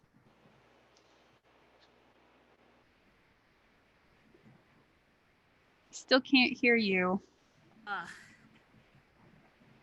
Hello? Oh, you're very faint. Oh, can you hear me now? Faintly, yes. Faintly, yes. Yeah. Okay, let me speak louder. Can you hear me Okay. now? That'll work. Okay, I'm just going to speak as loud as I can. I'm sorry. This is like the first time I've had issues on Zoom, so I apologize. No problem. Could you yell your name and address for the record, please? Yes, I live at 3112 Campbell Street in the North Hyde Park district. Okay. And would you raise your right hand? And do you solemnly swear or affirm to tell the truth, the whole truth, and nothing but the truth? Yes, I do. Great. The floor is yours. Yeah, I'm just here to support the sentiments expressed by Alan and Gabriel. I believe that this building would cannibalize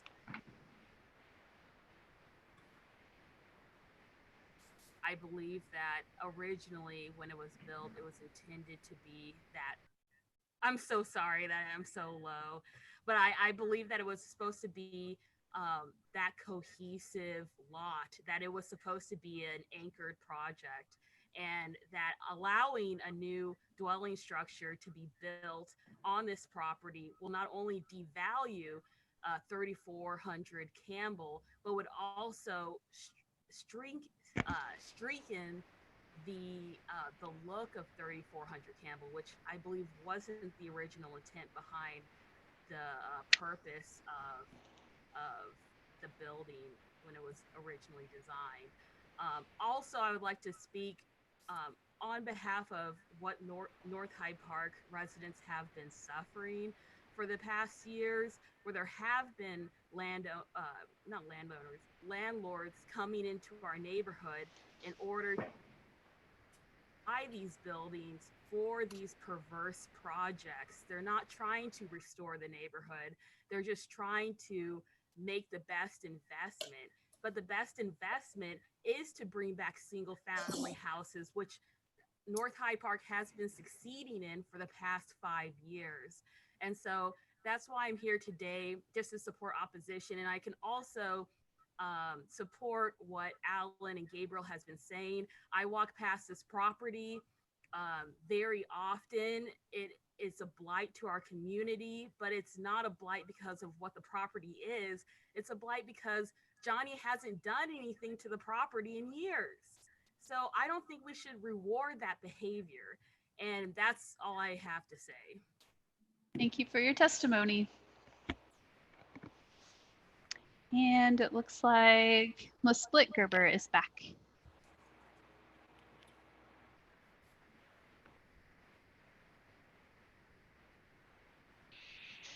Okay, if you could unmute yourself.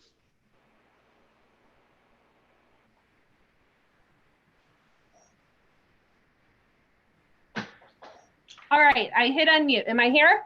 Yes. Can you hear us? Yes, thank you. Yay. I'm so sorry.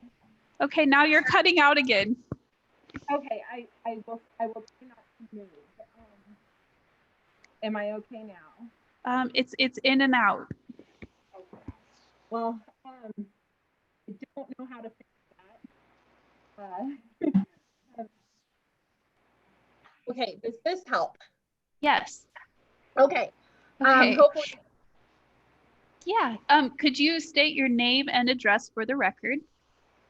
My name is Angela Splitgerber. My address is 3341 Campbell, Kansas City, Missouri, 64109. Thank you. And will you raise your right hand? And do you solemnly swear or affirm to tell the truth, the whole truth, and nothing but the truth? I do. Thank you. Now the floor is yours. Thank you. So I just want to start by talking a little bit about the process, because I know there were some questions, and I just want to make sure that everyone is clear, and I'll try not to repeat some of the things other people have said. But when Mr. Youssef originally came to us and wanted to take the primary single family home and break it into multiple units, he met great opposition. In order to do that, he would have needed a special use permit. because he encountered the opposition, he then circled back to try to figure out a way that he could accomplish, as I think his architect said, his ROI, by going around the neighborhood. And so what he has figured out is, number one, the city will give him a permit to convert the original home at 3400 Campbell into a duplex as of right, without any other hearings or anything, any input from the community. He also figured out that if he separates the two properties and builds a duplex, he can do that as of right. So to be clear, what we've been told is the granting of the lot split is an administrative function that the community gets no input on. And there is no further review from zoning or any other standpoint. So you guys are the only review that remains with regard to this new construction duplex. So I want to just talk a little bit and put a fine point on what's going on here. And I think Mr. Wolf said it best when he said, the analysis is this lot a significant space and will it alter the character of the district? And the answer to that is yes. It is not a broken tooth as the architect described it. The only reason it would be because Mr. Youssef doesn't maintain the property. That also is why it's very difficult to determine whether there was any significant design in the landscape in that area. You let that go wild so that we can't determine it. And there's no way that we can then argue that the significant design should be preserved. But in and of itself, again, I want to clarify that there was no house on this property. So it significantly alters the historic nature of the property. And you guys have my letter. You know that, my position is that both standards, well, it implicates number one, and I know you guys don't really consider that, but standards 2 and 9 both refer to the original character of the property, the spatial relationships of the property, and avoiding altering spaces in ways that harm the character of the property. And I do want to just highlight the ways that this violates the recommendations of the Department of Interior.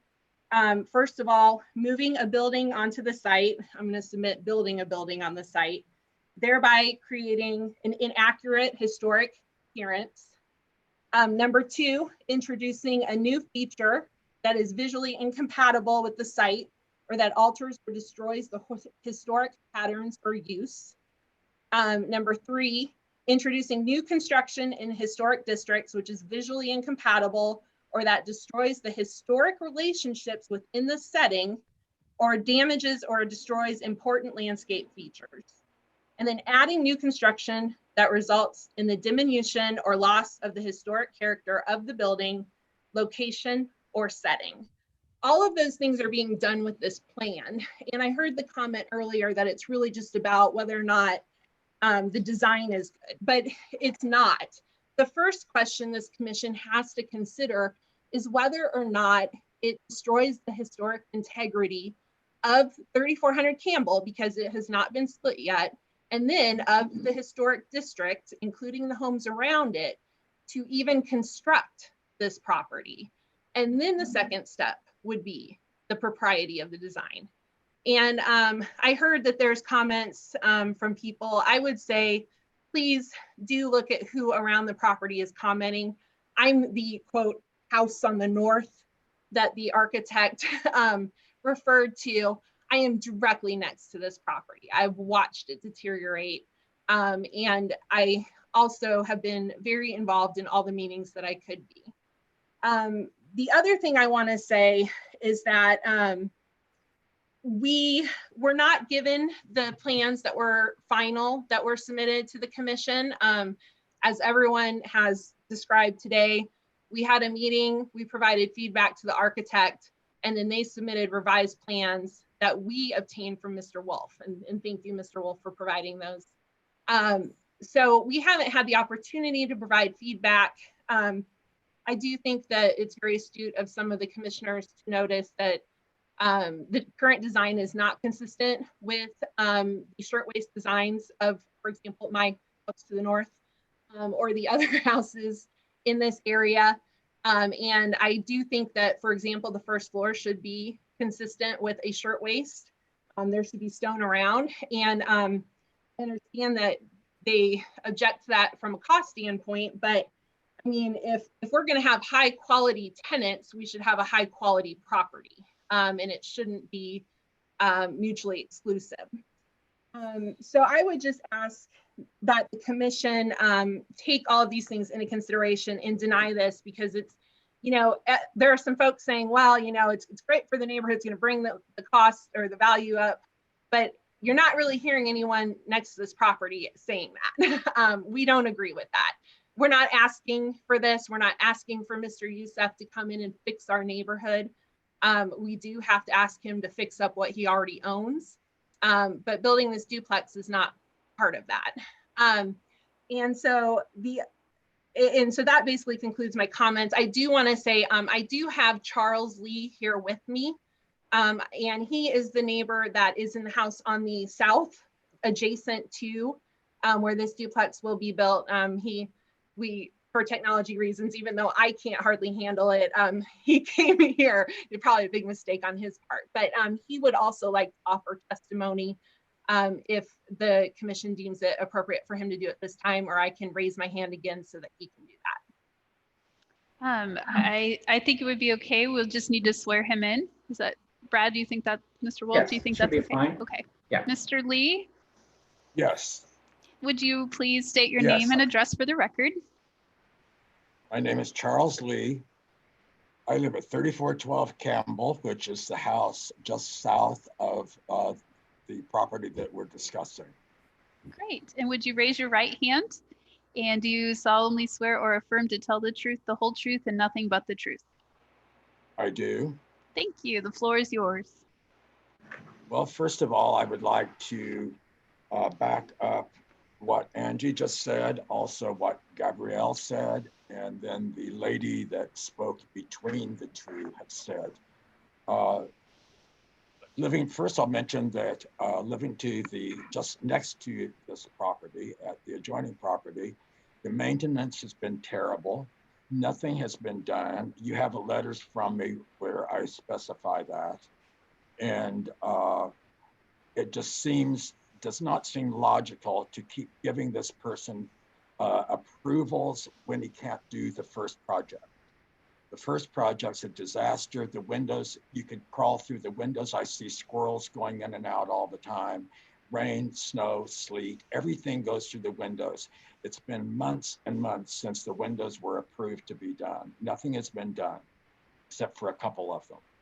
And as far as the house, this fill-in house, there was never a house on that property. So it's destroying the integrity of the large home at the corner of 3400 at 3400 Campbell.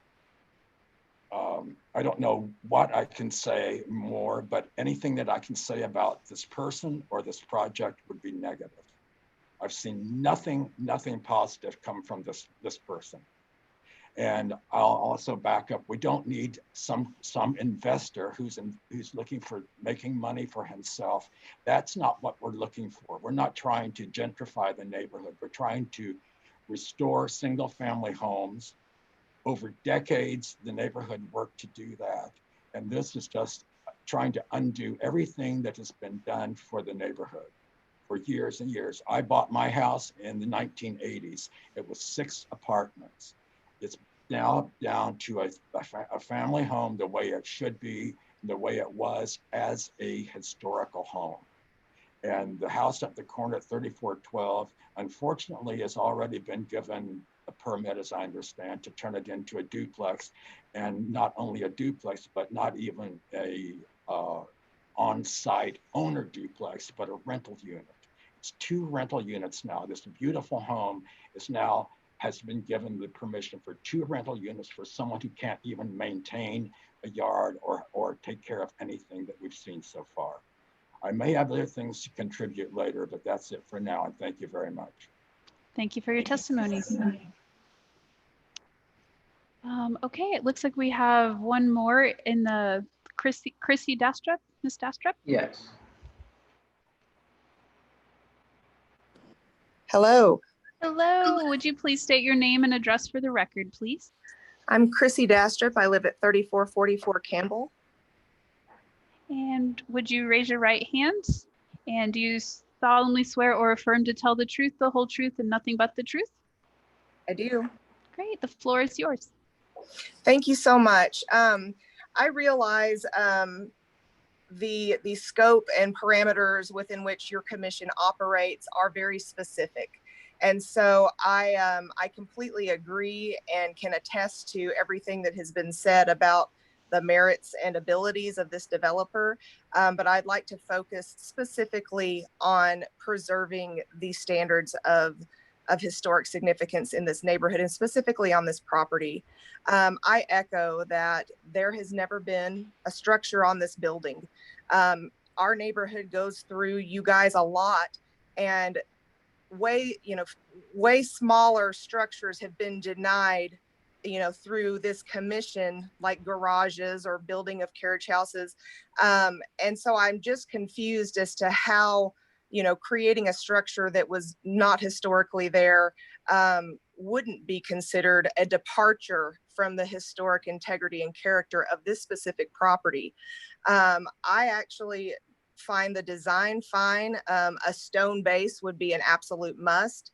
But I don't think that it really matters because we're not replacing anything. We're not rebuilding anything. We are creating something that is not in line with the historic standards of the property and does not complement the current structure. I realize that it is not your burden to determine whether or not Mr. Youssef is capable of being a good player here. But based off of what we know, he is not. But I do know that it is within your scope to determine and ensure that your decisions are supporting the character and the historic integrity of individual landmarks.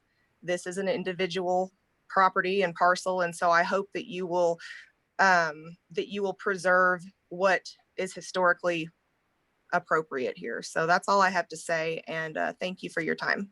Thank you for your testimony. And Joshua Russell.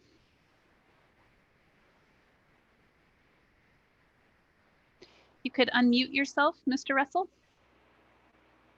Yes, Okay. sorry And would you, about that. that's okay. Would you please state your name and address for the record? My name is Joshua Russell. I live at 3401 Harrison Street. Okay. And please raise your right hand. Do you solemnly swear or affirm to tell the truth, the whole truth, and nothing but the truth? I do. All right. You may speak to the project. Okay. I don't particularly have anything new to add. I just wanted to affirm everything that has been said by Gabriel Reed, Charles, Ms. Dastrup, and Angie, especially in relation to the specific location of this property and the house on the property. It is, as Mr. Reed said earlier, completely mirrored in his own property on the same southwest corner of Harrison and 34th. It is a single structure on a very large lot, just as this structure is. And I think it's important to note that and maintaining its historical character. That's really all I have to say. And I just wanted to basically speak up and affirm my position in opposition to this project. Great. Thank you, Mr. Russell. Is there anyone else in the audience that wants to give public testimony? If not, I would ask if Mr. Youssef or Mr. Pfeiffer wanted to add any clarifying points or speak to any of the testimony that you heard. You're welcome to do that now. Yes, thank you. And I'll have Mr. Pfeiffer speak after me. Obviously, there's a lot of shots fired. I'm not sure how much I can cover after all that. I would like to make some clarification on few things that are said. First of all, I do think a lot of personal attacks are taking place. And one thing I'm asking is that we look at facts, we look at the lot, we look at the history, and we look at our drawings. And that's what I'm judged by, not what I believe are theories and what I've seen fear tactics. I would like to say that I hired specifically Mr. Dale because Mr. Dale Scott has tremendous experience with historic homes. He has restored multiple historic homes. He was not the cheapest. I chose him because I knew that he can restore historic homes and he values historic neighborhoods and designs. And the same for Mr. Pfeiffer. Mr. Pfeiffer is an expert with historic homes, and he met with the neighborhood and they expressed concerns about the design, and he took the concerns, each of them, and he came back and he changed the design to match what the neighborhood would like to see. Obviously, it's shocking to have that conversation with the neighborhood and then come back to personal attacks, but I would like to just point out that this is not me, an investor, trying to do something on my own. I hired professionals who are experts. I do not think it's appropriate to say we do not want him in the neighborhood because he's an investor and investors are bad. I do not think it's an appropriate conversation to have. Thirdly, I would like to say that there has been a lot of support in this. Unfortunately, there has been people scared of expressing that and coming here. Few don't have the luxury to take off work and have these conversations, and few have legitimately said, we cannot oppose on a microphone the neighborhood. We do not want to have this fight. This is your own fight. So I would like to share that even though there are loud noises, I did get multiple letters of support of neighbors, including neighbors that are directly behind my property. As far as the deteriorated property, I've been trying to do the work. First, I came with a sixplex, and the reason I came with a sixplex is it was marketed as an eightplex, and I took the steps to go through the city. I didn't do any illegal work or trying to shift anything without permission. I took the steps to get permission, and I got opposition from the city. I've had attorneys saying we can fight, not from the city, sorry, from the Hyde Park Association. I had an attorney said, we can fight that, but I decided, let's not go fight the neighborhood. That's not the way to do it. Let's see what can we do to make the neighborhood more calm and accepting for a property that has been vacant and abandoned for 10 years. And apparently that was okay for many years until I purchased it. The reason the property is deteriorated and there are trees growing is because it has been left for a very long time. In order for me to proceed in any costly work on this property, I have to have the loan approved. In order the loan to be approved, I have to have the project approved. When I tried the sixplex and that wasn't approved, I took the next step of trying to work with the neighborhood. The idea of a duplex, one of the people that actually encouraged a duplex was Mr. Gabriel Reed, who actually lives in a property that was converted as a duplex. So I think it is ironic that I'm getting attacked for having the original property as a duplex when that was Mr. Reed's idea to me. Maybe you can do sixplex, but have you thought of having a duplex? And that's when I start looking at numbers to see if it's actually feasible to do so. Mr. Reed, actually, I sent him the original plans as soon as we had them, and he was very welcoming, and he said he will encourage other neighbors for it, even though the original plans were more modern. But unfortunately, what I expected happened. Mr. Reed went and talked to some of the Hyde Park members, got scared, my character was questioned, and he went from recommending, and I have emails of support and texts of supports of recommending it to really being against it. And actually 2 days ago, he sent me a text thanking me for the updates that we've done on the new plan, because it shows that I do care and I do want to have a property that will match the integrity of the neighborhood. So I just want to make sure I cover a few of those items. As far as windows, we have ordered windows.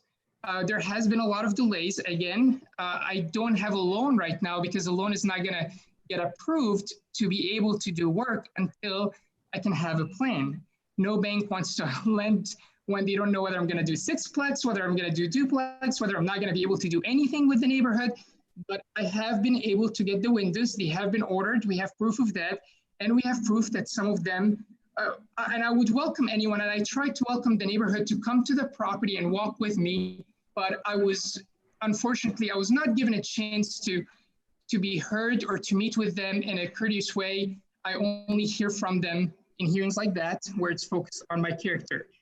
Finally, I do want to say that we are more than happy to look at, like Mr. Owen suggested, church wastes, look at ideas that are feasible to make sure that it matches the historic neighborhood. We are more than willing to work on that, but I think that's appropriate, and I think that's an approach we should take. So we're happy to do that. I do not think it's a true statement by Mr. Hapwist when he said it's a street full of single-family homes. There are multifamily in that street, and right across of it, there is a large multifamily, little apartment. So this street is not completely single-family. So there's nothing being squeezed also, because I know that term was used. We have plenty of space for the lot to be able to build for all city requirements and recommendations. And finally, yeah, I mean, that's really, I'm looking at this and I believe that this was an ideal option where I'm not going to fight the neighborhood if they're not comfortable, but it's a win-win situation where it's feasible to rehab a property, 3,400, that has been left for years and years and years because it's not financially feasible with the size of it.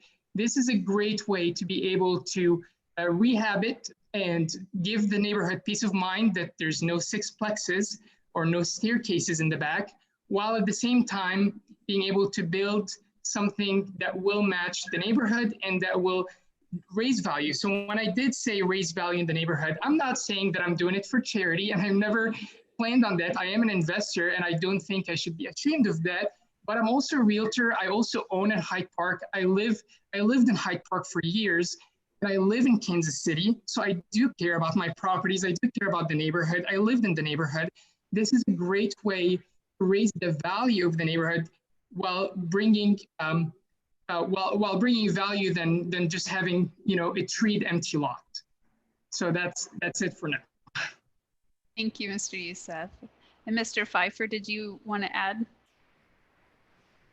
All I can add is just simply based on the design of the structure for the most part. Anything beyond that, I have to kind of defer to Johnny on, and a lot of the commentary was, you know, related to his upkeep, which I can't speak to. So, but, you know, having worked with Johnny now for, I don't know, 8 months or something like that on the original, you know, looking at this and whatever else, he's been nothing but an absolute stand-up gentleman. And having followed him in the other properties that he's rehabbed throughout the city, you know, his projects always come out to be absolutely top-notch. So I can only imagine that this project, both our new construction and the rehab of the existing building, is going to end up the same way once it's all said and done. You know, there is, as he mentioned, you know, the loan that he's talked about is to do all of this under a single loan. So that's why we need to get this, you know, get the plans realized, or at least an understanding or approval for the new construction piece, so that we can get he can achieve one single loan, and then really we can get, you know, rubber hit the road on this thing and get this thing really flying. And that way we can be in and out of the neighborhood from a construction aspect as quick as possible. But beyond that, that's about all I can add at this point. Okay, thank you, Mr. Pfeiffer. Commissioner Legg, did you have a question for the applicants? I just for our discussion point. Okay. Okay, if there's no more public testimony or testimony from the applicants, I will close the floor, and I don't think we're ready to make a motion. I think we will discuss this. I think I would like to just start out a little bit in that these kinds of cases are very difficult because when I look at the design, I was like, oh, this fits in with the neighborhood. I thought, you know, there were some tweaks that I thought we could make, but I'm not opposed to infill, good infill in a neighborhood, in a historic district. There are multi-family dwellings on this property and in Hyde Park, and I thought this was a clever solution. I think the crux of the issue, and it doesn't even sound like even the Hyde Parkers, the ones that, you know, are directly around this, they're not necessarily opposed to the design itself. I mean, I did hear some questions about some of the designs that they would like to see addressed, and things have been addressed. But the crux to me is the fact that this lot has always been open. I think I'm going back and forth, because if there had been a house on this lot, I would be more than fine having something on here. But I'm struggling with infilling, even a good design, even good infill, quote unquote good infill. I'm struggling with putting that on a lot that was historically open. So I think those are my questions, and I know that this is tied to 3400 and the whole project, but we need to look at it. If this building fits the integrity and the Secretary of the Interior standards related to 3400, as has been stated, but also to the larger district. So Commissioner Legge, I'll have you go, and then Commissioner Owens, and then Dr. Guth. I agree with you. This is a tough one because historically there was nothing on this lot. However, knowing that 3400 was split up a long time ago, has been a commercial building for a number of years, it's hard for me to reconcile not taking that into consideration when looking at the split of the lot and the design of this particular duplex. It does, I agree. I think it fits with the character of the neighborhood. I think our design recommendations fit what the standards are. And we can't we cannot look past the fact that it was part of the initial home.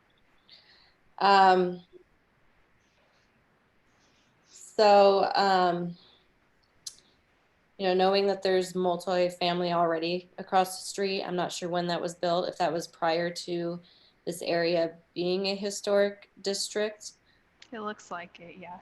Okay, so I also have trouble with knowingly purchasing something in a historic district and knowing that you're going to have to go through these reviews to move forward with any project. And knowing how we have to look at a project, I don't think there's any sort of, I'm not saying that there's any sort of, oh, what's the word I'm looking for? Pregnancy brain is real. Naivety on the owner's part, but it's hard for me to reconcile in my head that this has to happen for the initial building to happen, if you see what I'm saying, especially when the initial building was already essentially a commercial building, zoning wise. And I kind of lean toward no because of that, because of the, yes, I did say that. I don't know. I'm on the fence. I don't know. Okay, Dr. Guth, you had your hand up, but I think Commissioner Owens was next anyway. So Commissioner Owens. Yes. Well, first, I just wanted to start with, I am angry with Mr. Youssef and his treatment of the historic property next door to this. And I do believe we requested that he cover the windows or board them up if their new windows weren't ready. Sounds like that hasn't happened. Also, we've had other troubles with Mr. Youssef on different properties. And I just want to acknowledge those things. But unfortunately, or fortunately, those things don't really come into play with our decision here. So I want to acknowledge that and let the neighborhood know that we are aware of these things and we're not happy with it either. But when it comes to this property and this proposal, I do think Mr. Youssef is actually in line with the historic standards. And I want to point out that the most important facades of the existing building are on 34th Street and Campbell. Neither of those are going to be affected. The house does not face this adjacent lot. It actually has a pretty unattractive face facing that. I believe it's almost windowless, at least on the first floor. I appreciate all the attempts that have been made to create a new structure that fits in well with the neighborhood without faking it. I also want to point out that density really actually is part of this neighborhood. I'm very familiar with it. I love this area. If you walk around or even just glimpse at Google Maps, you'll see that the homes are actually very close together, which is kind of surprising considering their size, but that's just the way it was developed. So while I appreciate the neighborhood concerns, I have to admit, I don't think I have an issue with this proposal. I would like some assurances that Mr. Youssef will take care of the historic property that already exists here. But as far as accepting or rejecting this proposal for the new infill, I would be in favor. Dr. Guth, did you have anything you wanted to add? Absolutely. Okay. I've been trying to decide what is really critical here in the dispute with the neighborhood, which is not our primary concern. But we certainly like neighborhood input. We want to encourage it. And I think it is the fact that this lot, if the lot split, included in this proposal is the 1909 Sandbird map. And it seems to me very clearly at 1909, this lot was separate from 3400, which then occupied 2 lots. That would indicate to me that it was platted to have a single family residence on it in 1909. And I don't know that we have anything more historical or earlier than that, or anything that indicates that this has ever been anything but really a vacant lot adjoined to the property. And then it was merged, at least by 1951, and the carriage house. So I don't see a problem with the lot split historically. And I think that's the critical issue when we look at the standards, because the only standard that I can see that the neighborhood is raising that really is really pertinent to this is not recommended. This is according to our little booklet that we have on the Secretary of the Interior standard. It says introducing new construction into historic districts that is visually incompatible or that destroys historic relationships within the district or neighborhood. And that's what I'm hearing the neighborhood objection is that this is a lot that was always meant to be together. And I don't know that that's true, or that it is foundational to the neighborhood. And I don't know, especially since the street didn't even go straight there. I don't know that that's can be validated. So in this, what I'm coming to is that we really have no objection. We can have no objection to this plan because if the city allows a lot split, historically that is consistent, I think. And for then new infill housing to go on it, if it's R25, it can be a duplex. Then we could look at, does this building actually look like the neighborhood? And with some tweaks, it certainly can. So that's my input. Thank you, Dr. Guth. Commissioner Courtney.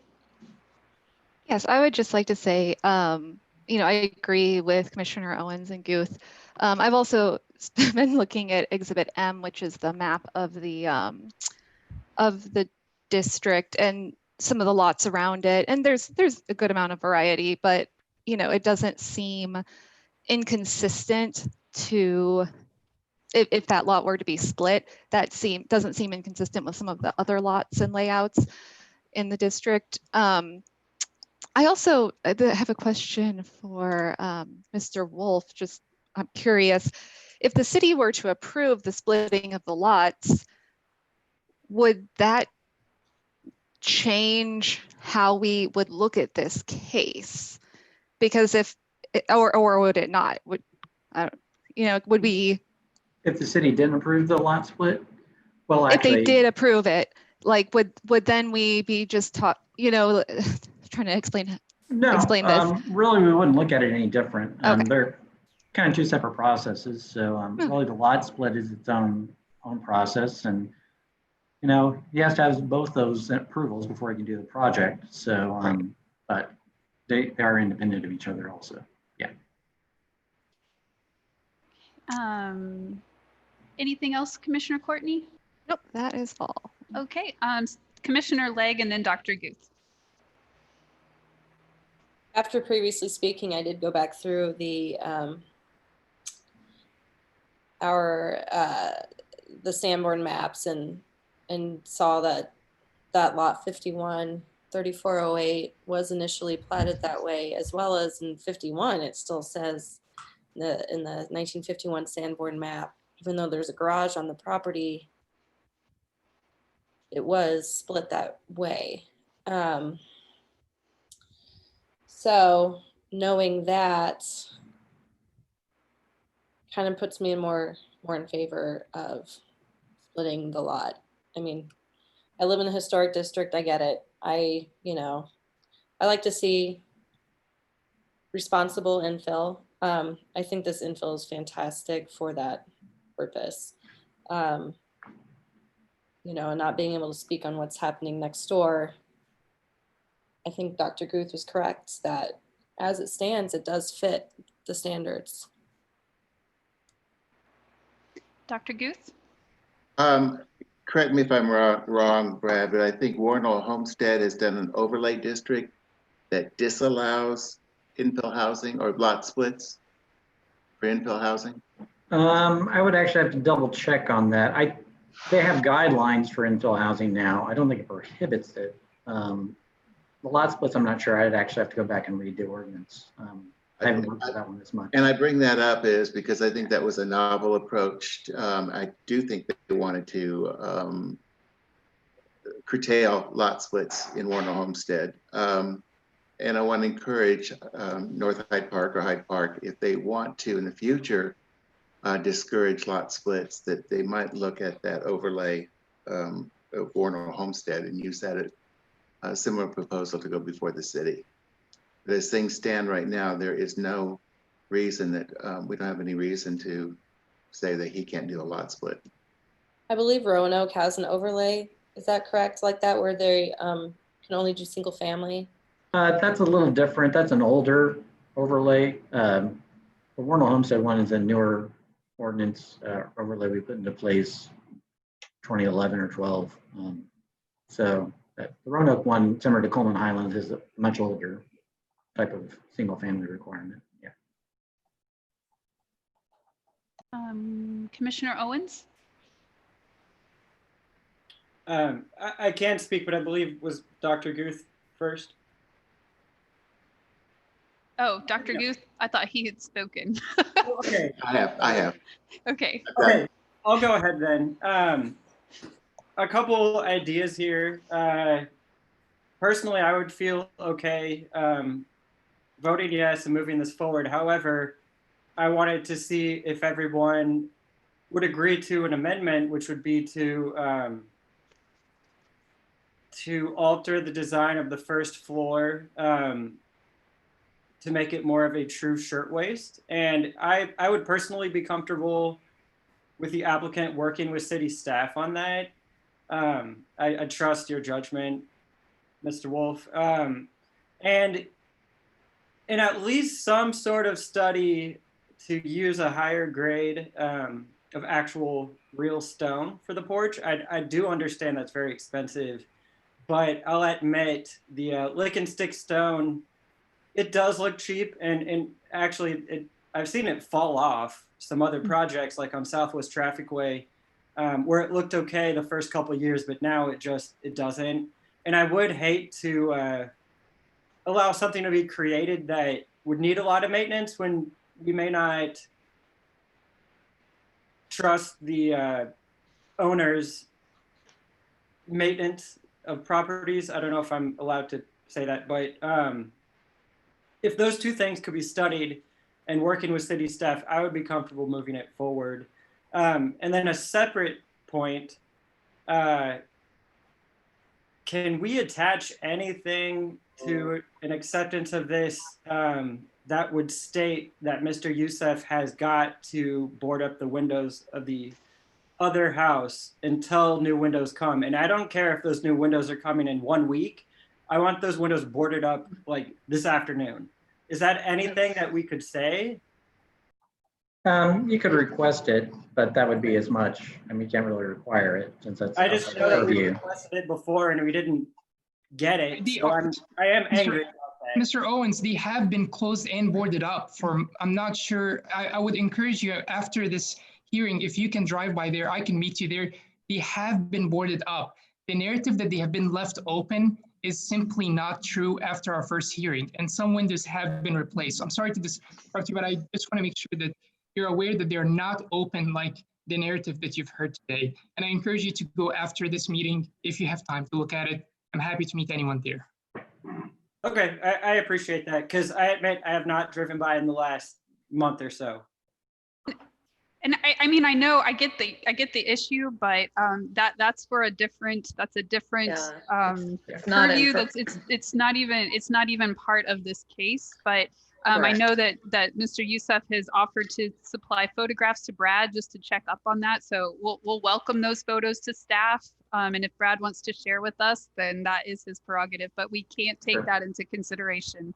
What we're looking at is, does this structure meet the standards for the district and the site? And it was a question, not a demand. So I appreciate it. Just want to make sure. Yeah. I hear your frustration. I definitely hear that. So I think if we're going to move forward with the motion, that I would welcome that. I think I agree with some of, if we're looking at the design, I agree with some of the design issues that have been brought up by our commission. Even Mr. Hallquist in his had some issues to address. And so I would encourage the architect and owner to talk with the neighborhood again, maybe at the site, like discussing how the design could be better and fit in more with the neighborhood. And I think my one thing, and maybe nobody else cares about this, is that I feel that the house should move a little bit west on the lot so that it is not, that's at least that it's set back, the porch is at least set back with the house, the 3400 house. I understand it was looking towards the south and getting references on setback from there, but just to be able, if you're driving north, because you can only drive north on Campbell there, when you're driving north, you want to see the house at 3400 and not the new duplex that would be on the lot if it's built. And so that would be my one request, is to maybe move the setback just a little bit west on the lot to defer to the 3400 house. But I would agree that I think a lot of the design elements could be worked out with staff as well, because I think we're all generally in support of at least the design of the house. So if there is no more discussion amongst the commissioners, we could entertain a motion. Mr. Owens? Sure, I'll go ahead. So in case number CHDR 2020-00049, 3400 Campbell Street within the North Hyde Park Historic District, I move that the commission issue a certificate of appropriateness, or recommend that one be issued, to construct a duplex that is in, as it is in conformance with the Secretary of Interior Standards Rehabilitations number 2, 9, and 10, and adding on the stipulation that the owner or I'm sorry, the developer work with city staff on, and the neighborhood for design tweaks. That we, I don't know how to word it best, but. Kind of make a suggestion that look at the siding, make it look more like a Kansas City shirtwaist. Yes. Possibility of using real stone on the porch and possibly moving it west for the setback. Yes, those three things, yes. And I guess we can take out the part of working with the neighborhood. I think what we need is them to work with you and city staff. Second. Okay, so we have a motion to go ahead and approve a certificate or issue a certificate of appropriateness for a new duplex on the site at 3400 Campbell. And that we are asking the applicants to work with city staff to tweak the design, specifically looking at setting back the house a little bit more, looking at real stone on the house and making it look more like an actual shirtwaist. Go ahead. Do we need to add that that duplex would have the address of 3408 Campbell? You wouldn't necessarily need to. I think it ultimately will, but when we do the split and we do an official address assignment, we'll attach it to that. So, yeah. Okay, so we will do a, is there any discussion on the motion other than that one? Okay, we'll do a roll call vote. I'll start with Dr. Guth. And there was a second on that, was there not? Correct, yeah. Okay. Dr. Thank Guth you. seconded. Thank you. Yes. Aye. Okay. Commissioner Owens? Aye. Commissioner Legg? Aye. Commissioner Courtney? Aye. And I am going to caveat my vote of aye, just saying that I appreciate all of the discussion and I appreciate the difficulty of this, in that we really do appreciate the neighborhood coming in, but I'm going to go ahead and support the infill of this. So I also vote aye, so the motion does pass. And we do look forward to seeing the after photos of all of this. Thank you. When it's done. Okay. Looks like we have one more case. Do we need to take a break or can we go through this one? I'm fine. It shouldn't take too long. So. Okay. This is the reporter. Could I have just a really quick break, please? Yes, ma'am. Okay. We'll take a You can do that. 5-minute break. Thank you. Yeah.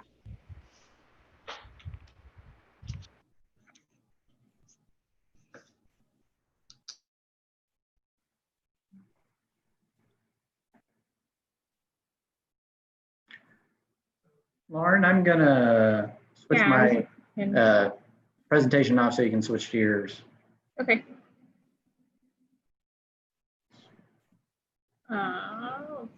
I'm sorry, real quick, Mr. Wolf, this is Dana.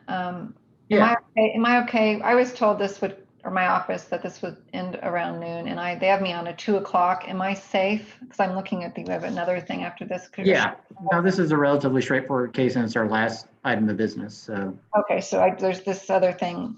Okay. Yeah. No, we should be fine. Okay, thank you. Thank you.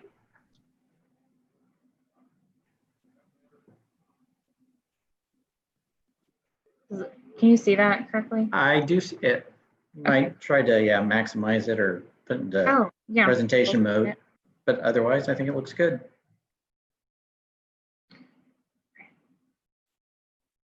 Hadn't done this before, so. There we go. Ooh, let's see. Hold on. Now I can only see it. Oh, here we go. Okay.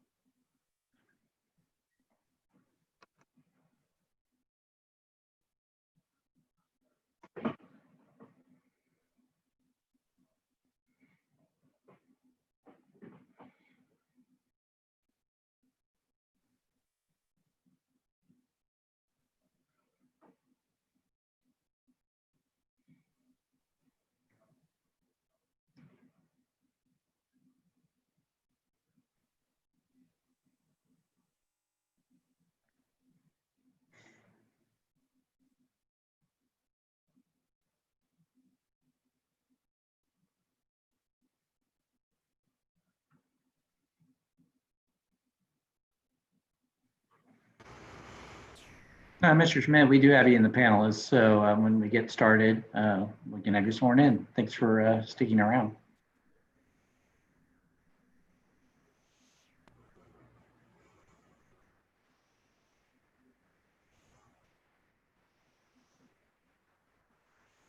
Is everyone back and ready? Let's see here.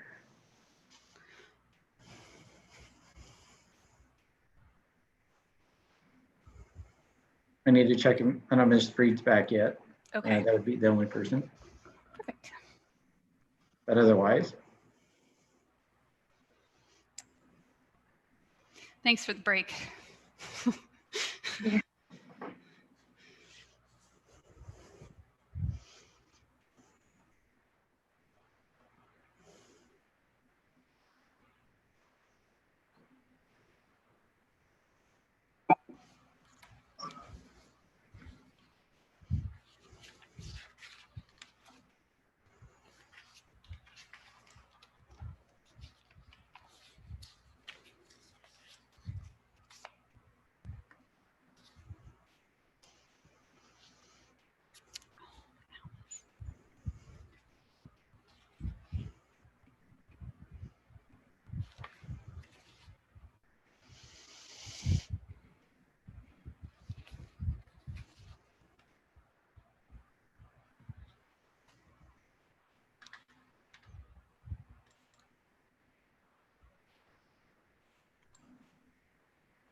Ms. Freed, are you back yet?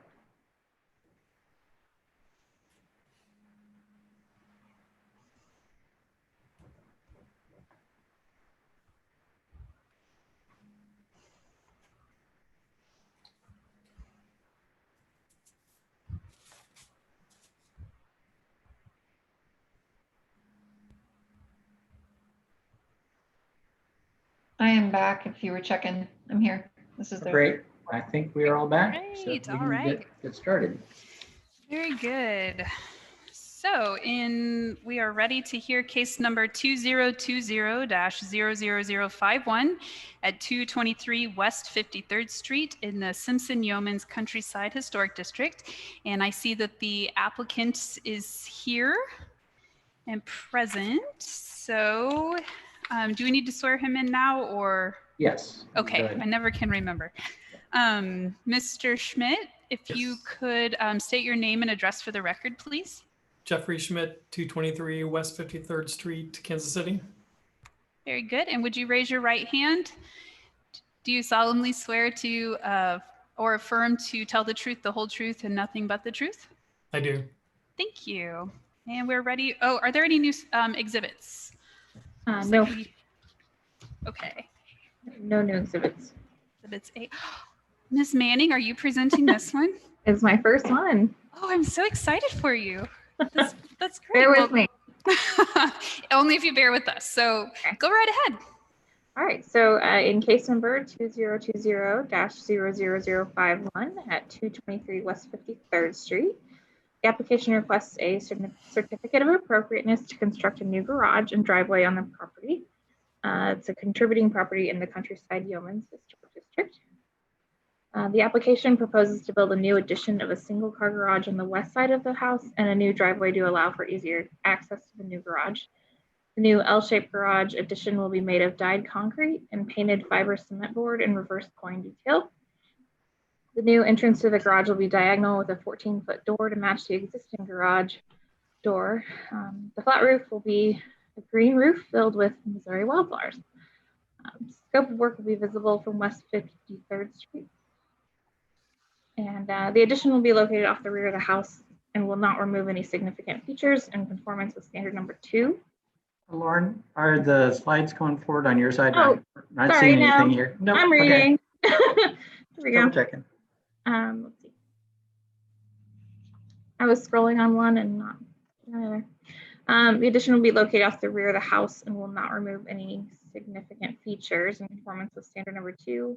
The proposed addition will be compatible with the character of the house and can be removed in the future without harming integrity of the property in conformance with standard 9 and 10. So this was a historic photo. Actually, they're not showing up on our screen. Oh, they're not? I think we're in the presentation view. Might need to switch back. Okay, hold on, guys. Let me know if anything moves. I'll just stop share and then reshare it.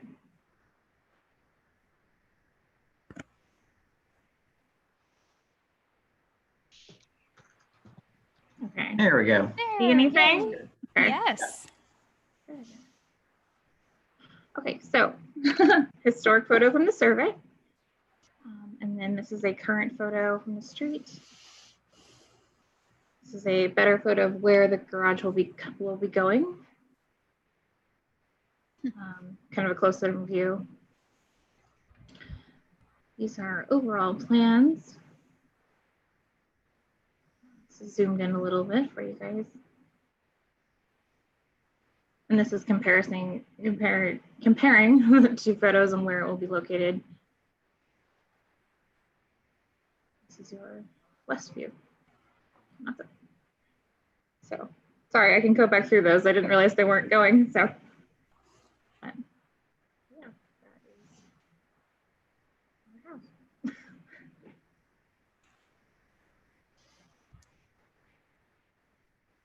Does that conclude your staff report? That concludes my staff report, yes. Okay, very good.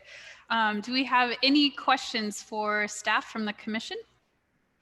I guess I have one. So there's like there's a berm there now where it looks like the car kind of drives around. Am I seeing that basically will be remaining? The landscape is not going to be changing in Yes. like towards, I can okay, answer that. Yes. cool. All right. Any other questions for staff before we move to the applicant? Let's back up. Mr. Owens. Hi. I had just a couple questions about the design. It appears that was it mentioned that this whole addition will be out of formed concrete? Yes. Is that the only material present besides the windows and roof? So we dyed concrete and painted fiber cement board.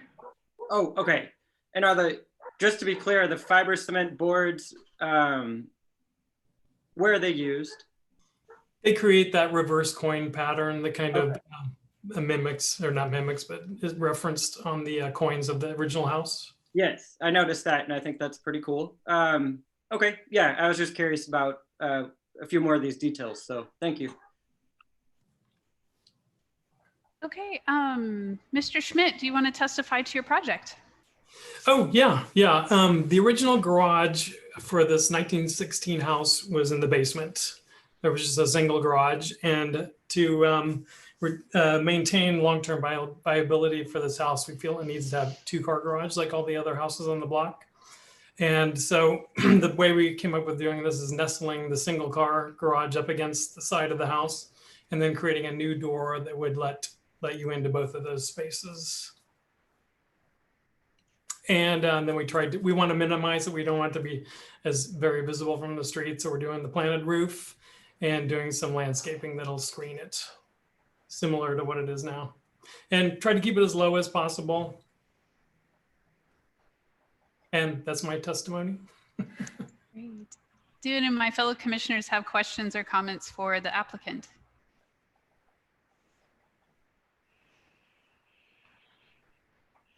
Dr. Gu, Commissioner Legg. Dr. Legg, that sounds good. Just to confirm, the driveway update is just going to be into that second door that's being added? Yes, well, into the new door. That's going to be the only door is the driveway. Cool, thanks. Okay, Commissioner Owens. More of just a comment. I really like this green roof idea.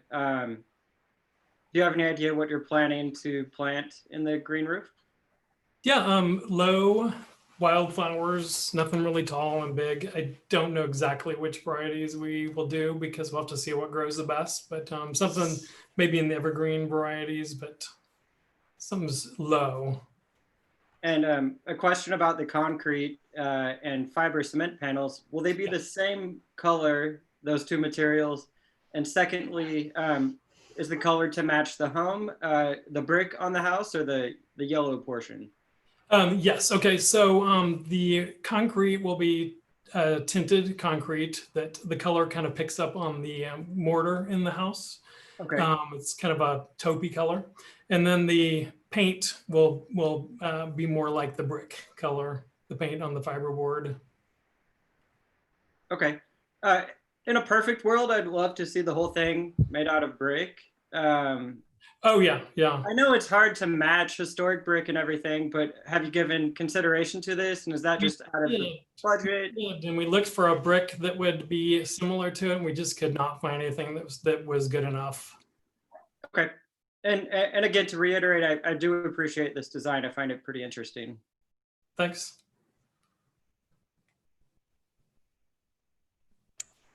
Okay, is there any member of the audience who wishes to speak to this project? I do not see anybody waving their Don't see hand. anyone. Okay, So, great. Well, then we will close the floor to testimony and open it up to the commissioners to discuss or maybe make a motion.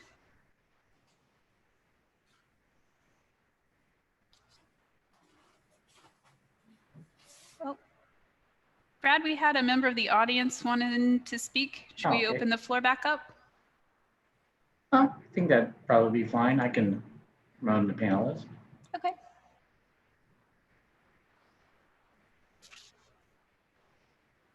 Okay, looks like Should be in there. Mr. Rillinger, if you could unmute your microphone. And hi, would you state your name and address for the record, please? Dennis Rillinger, 210 West 53rd Street, just immediately across the street from the subject property.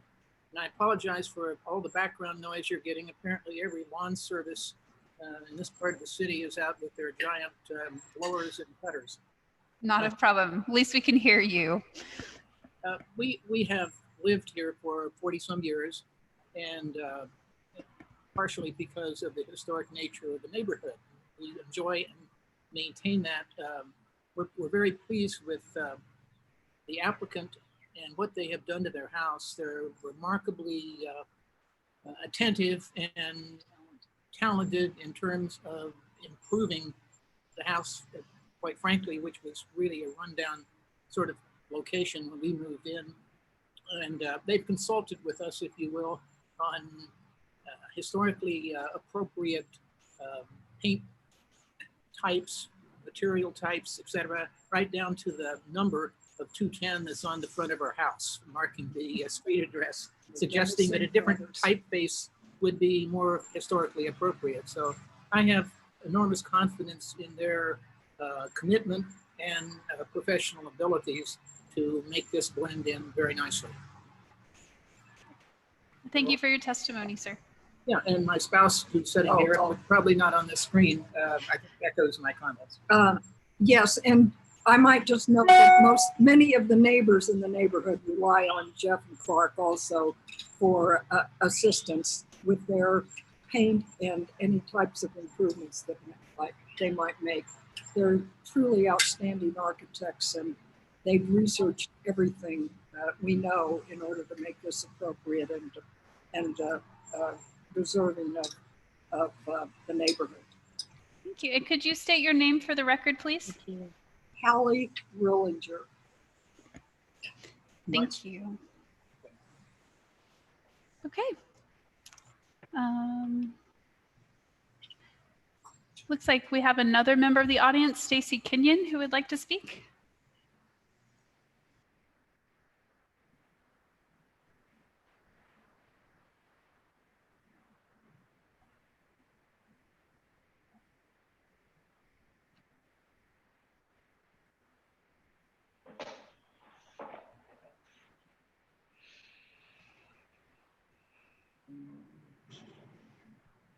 Okay. Be on there? Yes. Stacy, are you there? She's muted. I think, yeah, you're, okay, great. Would you state your name and address for the record, please? We cannot hear you.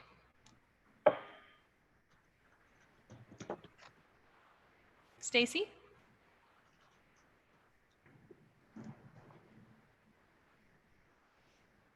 We cannot hear you, Stacy. She just wrote she doesn't think her mic is working in the chat. Yes. Okay. So, We will note that you were here and Yes. wanted to testify. Can we ask her to put it in chat? Her testimony Yeah, in chat? can she add something in the chat? I think Nicole? we need to swear her in. I think that's a little uncharted territory. Yeah, that is. Can you hear me? Oh, are you there, Stacy? Yeah, I'm sorry. Oh, There no, we you're go. great. We're here. This is Okay. this is great. So would you please state your name and address for the record? Stacy Kenyon, 3420 West Coleman Road, Kansas City. Thank you. And the floor is yours. I just have a quick question. I love what I see, but I am an Alice Jackson, that's the architect. I'm an Alice Jackson fan and I take personal interest in all of her work. I live in an Alice Jackson house. That's one of Awesome. the reasons why. But I love all of what I see. I understand the limitations of single car garages. I think the material choices and colors are fantastic. I was just curious though, considering that this is a prairie style house, just wondering the choice of doing the garage at an angle is very different because one of the defining characteristics of prairie style is the very boxy square thing. It looks like that might be a spatial limitation, but I just kind of wanted to ask if it was explored at doing at a 90-degree angle in some direction rather than, 45 or whatever that is. Yes, it was definitely a spatial limitation. We also love Alice Jackson. We try to find all the Alice Jackson houses around to check them out. And she was the builder too. I don't know if everybody knew that, but She's so 1916, she was designing and building. Pretty amazing. But yeah, so we did think about that. And that's why we have the horizontal lines, is to try to pull it back in. And we're kind of trying to obscure it to not make it really noticeable. But it was a space limitation. It was a way to work with the old garage plus the new one and be able to get cars to drive into it. Okay. Thank you. Okay, now we're closing the floor. And I'll entertain any more discussion from my commissioners or perhaps a motion.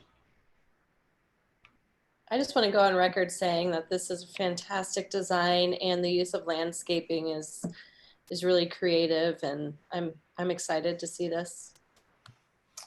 Thank you. Commissioner Owens? Unless somebody else has comments, I'm prepared to make the motion. Go for it. Okay. In case number 2020-00051, 223 West 53rd Street within the Countryside Yeoman's Historic District, I move that the commission approve a certificate of appropriateness for the proposal to build a new single car garage and pour a new driveway as the plan is in conformance with the Secretary of Interior standards for rehabilitations number 2, 9, and 10. Second. You. And Dr. Guth seconds it. Any discussion on the motion? Okay, we'll go in order. Dr. Guth? Aye. Commissioner Legg? Aye. Commissioner Owens? Aye. Commissioner Courtney? Aye. And I also say aye. So this motion passes 5-0. Thank you and good luck with your project. Thank you very much. Thanks for your time. It looks like that is all of our certificates of appropriateness. Are there any new business? No new business, and we're going to hold all the 106 until next meeting. So that's all the business for today. Awesome. So it looks like we just need to adjourn unless anybody else has anything to say. Can I get a motion? Yeah. Amanda, well done. Oh, thank you. Thanks for being good co-commissioners. Tough one. I know. I'm going to get on the mic for that. So do we have a motion? Someone want to make a motion to adjourn? So- Commissioner Legg? Second from Second. someone? Second. Dr. Guth seconds it. All those in favor, just Aye. say aye. Aye. Aye. Okay. It was good We're- seeing you all. Good seeing you all too. Have a good